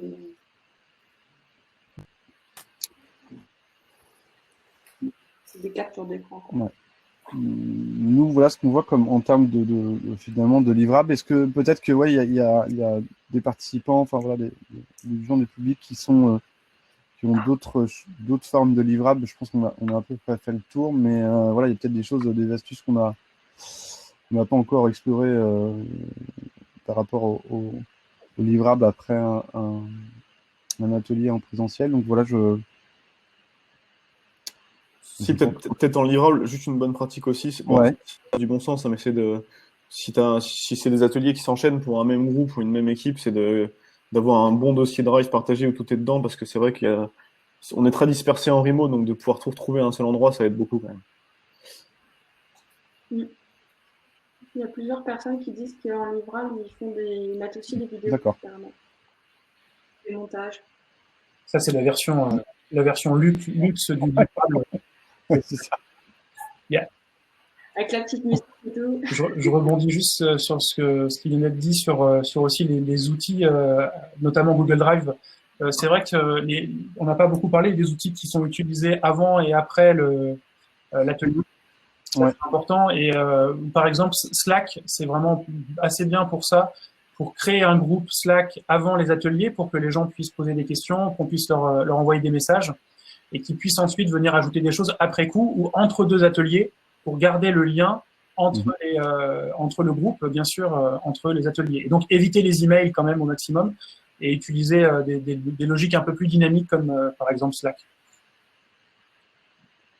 Et je rebondis par rapport à l'avant aussi, où on n'a pas parlé d'un outil qu'on a utilisé là pour préparer notre partage aujourd'hui, c'est Session Lab, que je peux vous montrer rapidement en termes d'écran intégré. En fait, Session Lab, ça permet de définir des temps et des activités très facilement. Et ça marche en drag and drop, donc c'est beaucoup plus pratique qu'un fichier Excel. Hein. Voilà, c'est un outil qui est collaboratif, où on peut intégrer bon nombre de personnes et attribuer aussi finalement les activités aussi par facilitateur ou par intervenant dans un atelier. Donc c'est plutôt bien fait et on peut on a des codes couleurs sur les activités. Donc ça c'est un outil qu'on utilise voilà pour toutes nos préparations de timing d'atelier de façon très fine. Et on peut même créer des branches avec des groupes. Enfin voilà, on peut pousser quand même l'outil assez loin. Mais en tout cas, c'est relativement simple et on a un timing déjà voilà calé sans être obligé de manipuler des cases dans un fichier Excel. Donc c'est plutôt pratique. Moi, j'utilise tout le temps pour la création de mes filages d'atelier. Ça marche plutôt bien. Dans les ressources, on vous a mis un lien juste sur leur site de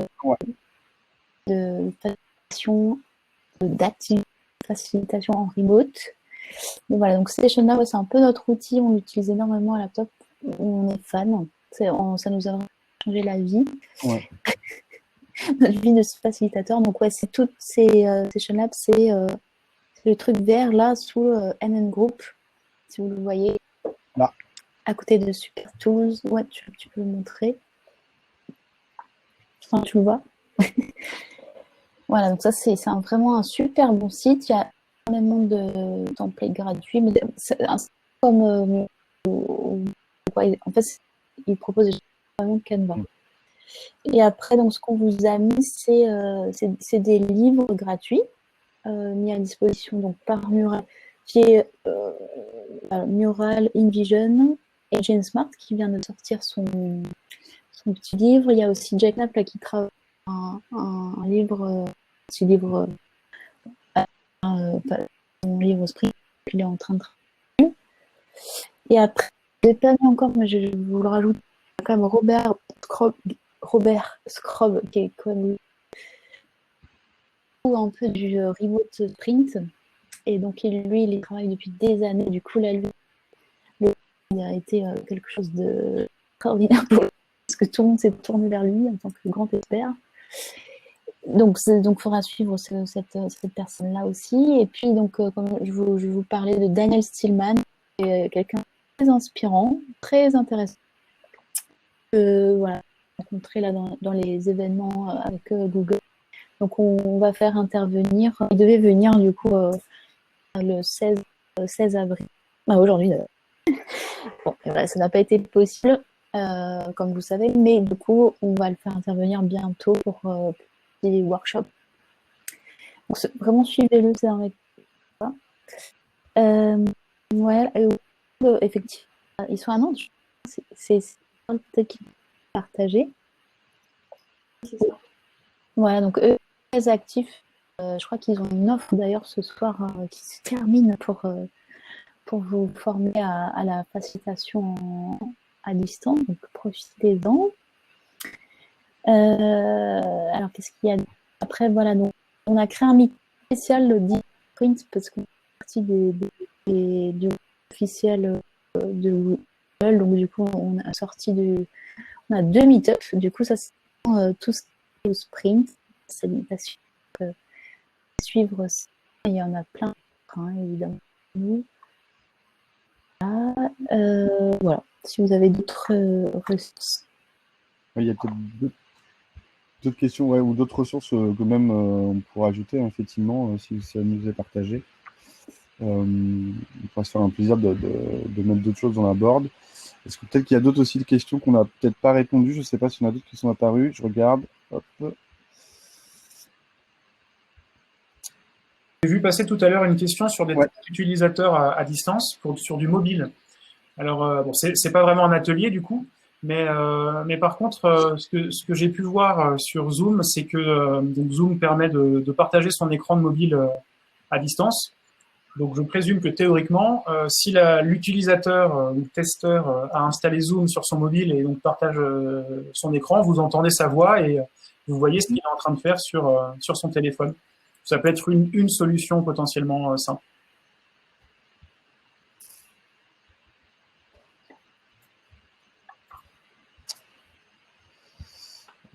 Effectivement, sinon, Lookback également. Alors, là, il y a une question de Marie qui demande si les éléments que l'utilisateur touche sur le mobile, est-ce qu'on les voit mis en avant en couleur ou quoi? Je ne pense pas, malheureusement, je ne pense pas.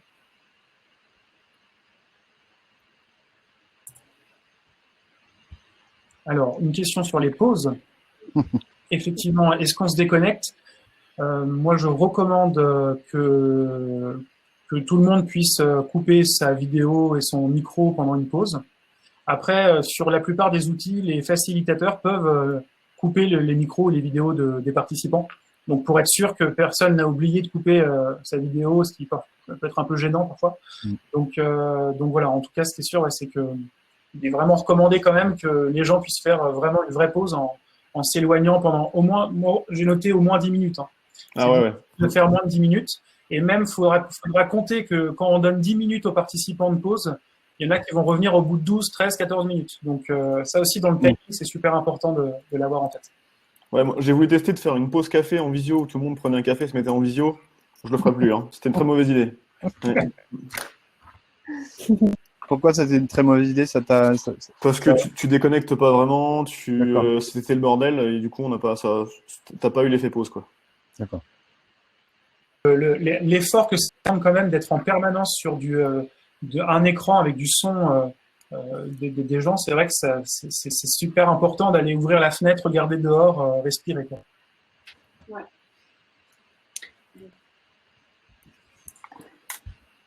Alors, on va vous partager juste parce qu'il y a des questions là qui se posent. Alors, au lieu de répondre. Donc, on va vous partager le mural. C'est juste qu'on attend que ça soit fini, parce que sinon vous allez tous vous mettre dessus et ça va être Ouais, ça va être un peu... ouf. Juste un petit problème technique qu'il faut prévoir. Donc, vous allez recevoir un mail juste après là, avec ce lien-là. Et vous pouvez aussi regarder à nouveau le webinaire si vous avez... Si vous avez envie, vous n'êtes pas obligé, bien sûr. Mais voilà, donc ça c'est... Ah, tiens, tu dis, une porte ouverte. C'est ça.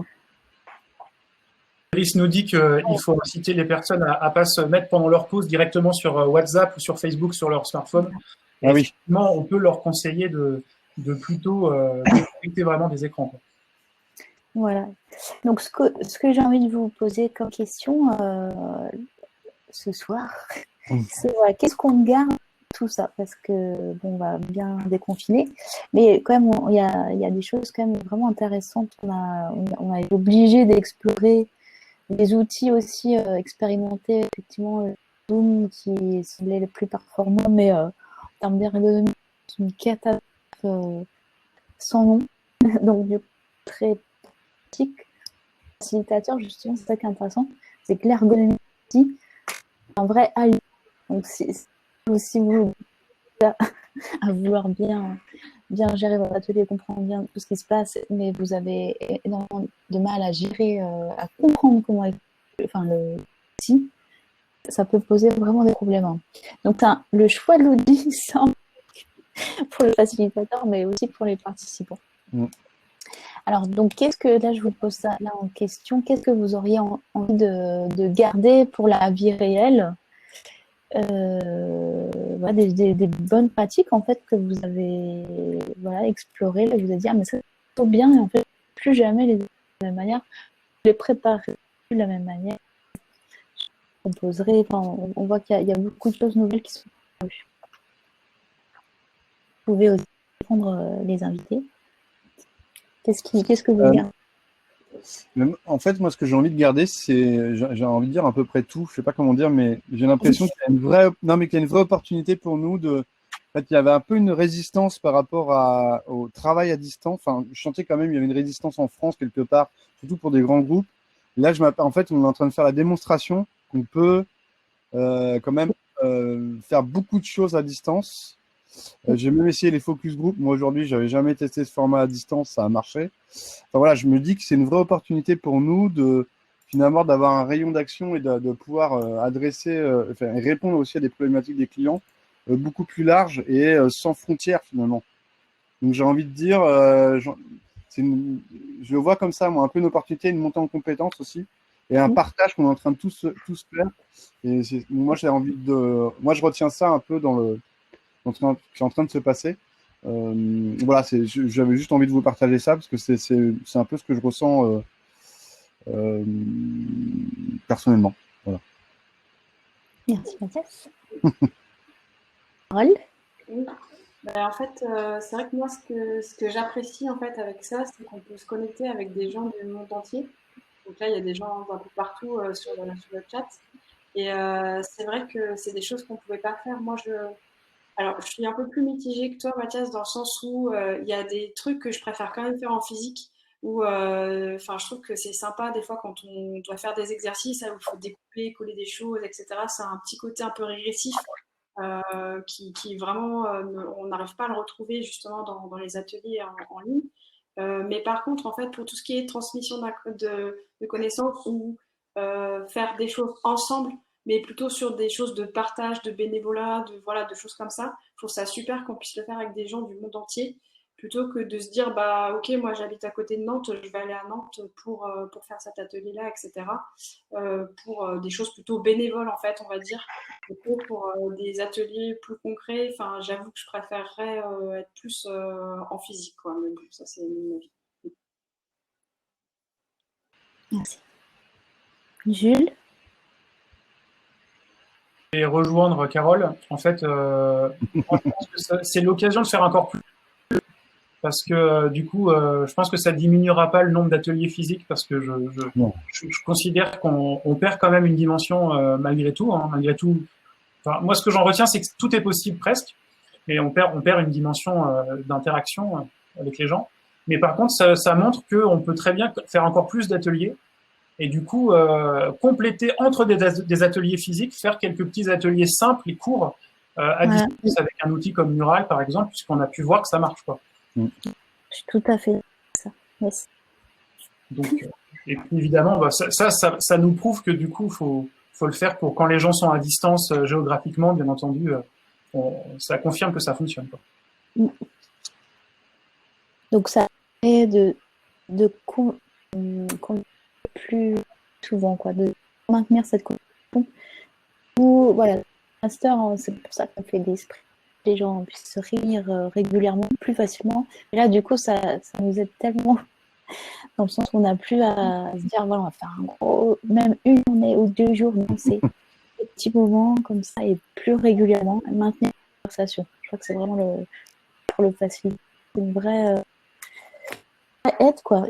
Tout le monde être en même sur le contrainte là, ça pousse un mouvement, quoi, de manière.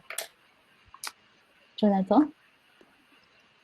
Mes chers confrères ont un peu tout dit. Hein, en fait, ce qui est chouette, c'est que là, on sait que c'est possible. On l'a testé parce qu'on devait tous s'y mettre. Et je pense que ça ouvre des portes pour plein de choses après. Là, moi, personnellement, j'étais souvent réticent à avoir des ateliers en remote un peu auparavant. Donc, je limitais ça. Je pense que maintenant, je le serai beaucoup moins. Donc, ça ouvre pas mal de portes en termes d'interaction, de gens qu'on n'inclurait pas forcément avant. Donc, ouais, c'est top. Dire que j'ai quitté Adobe à cause de ça.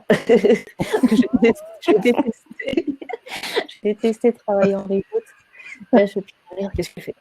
C'est bien salarié. Non, mais je passe le webinaire à mon boss, ça le fera marrer. Mais c'est vrai que c'est un vrai souci avec les différentes time zones et différentes cultures. Là, du coup, tout semble plus possible, quoi.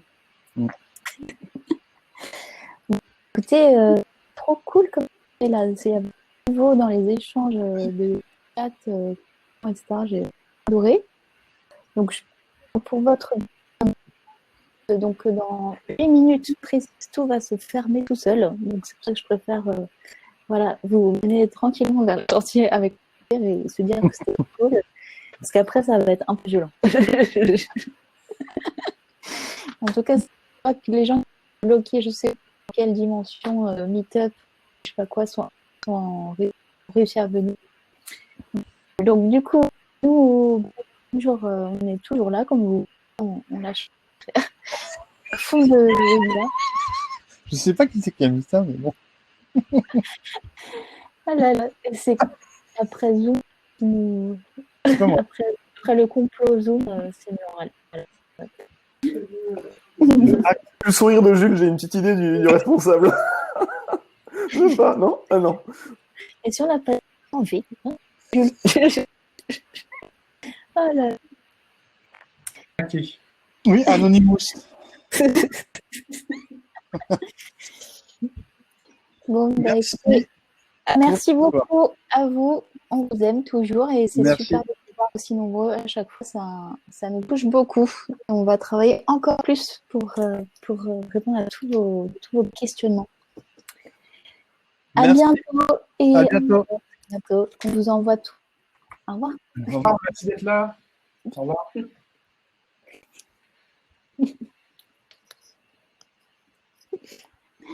Ah là là. Je regarde un petit mot d'au revoir, c'est trop mignon. C'est mignon. Je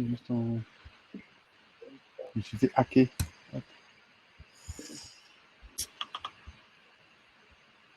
Ouais, on s'est fait hacker. Oui. Non, je sais pas qui c'est qui a réussi à rentrer dans le...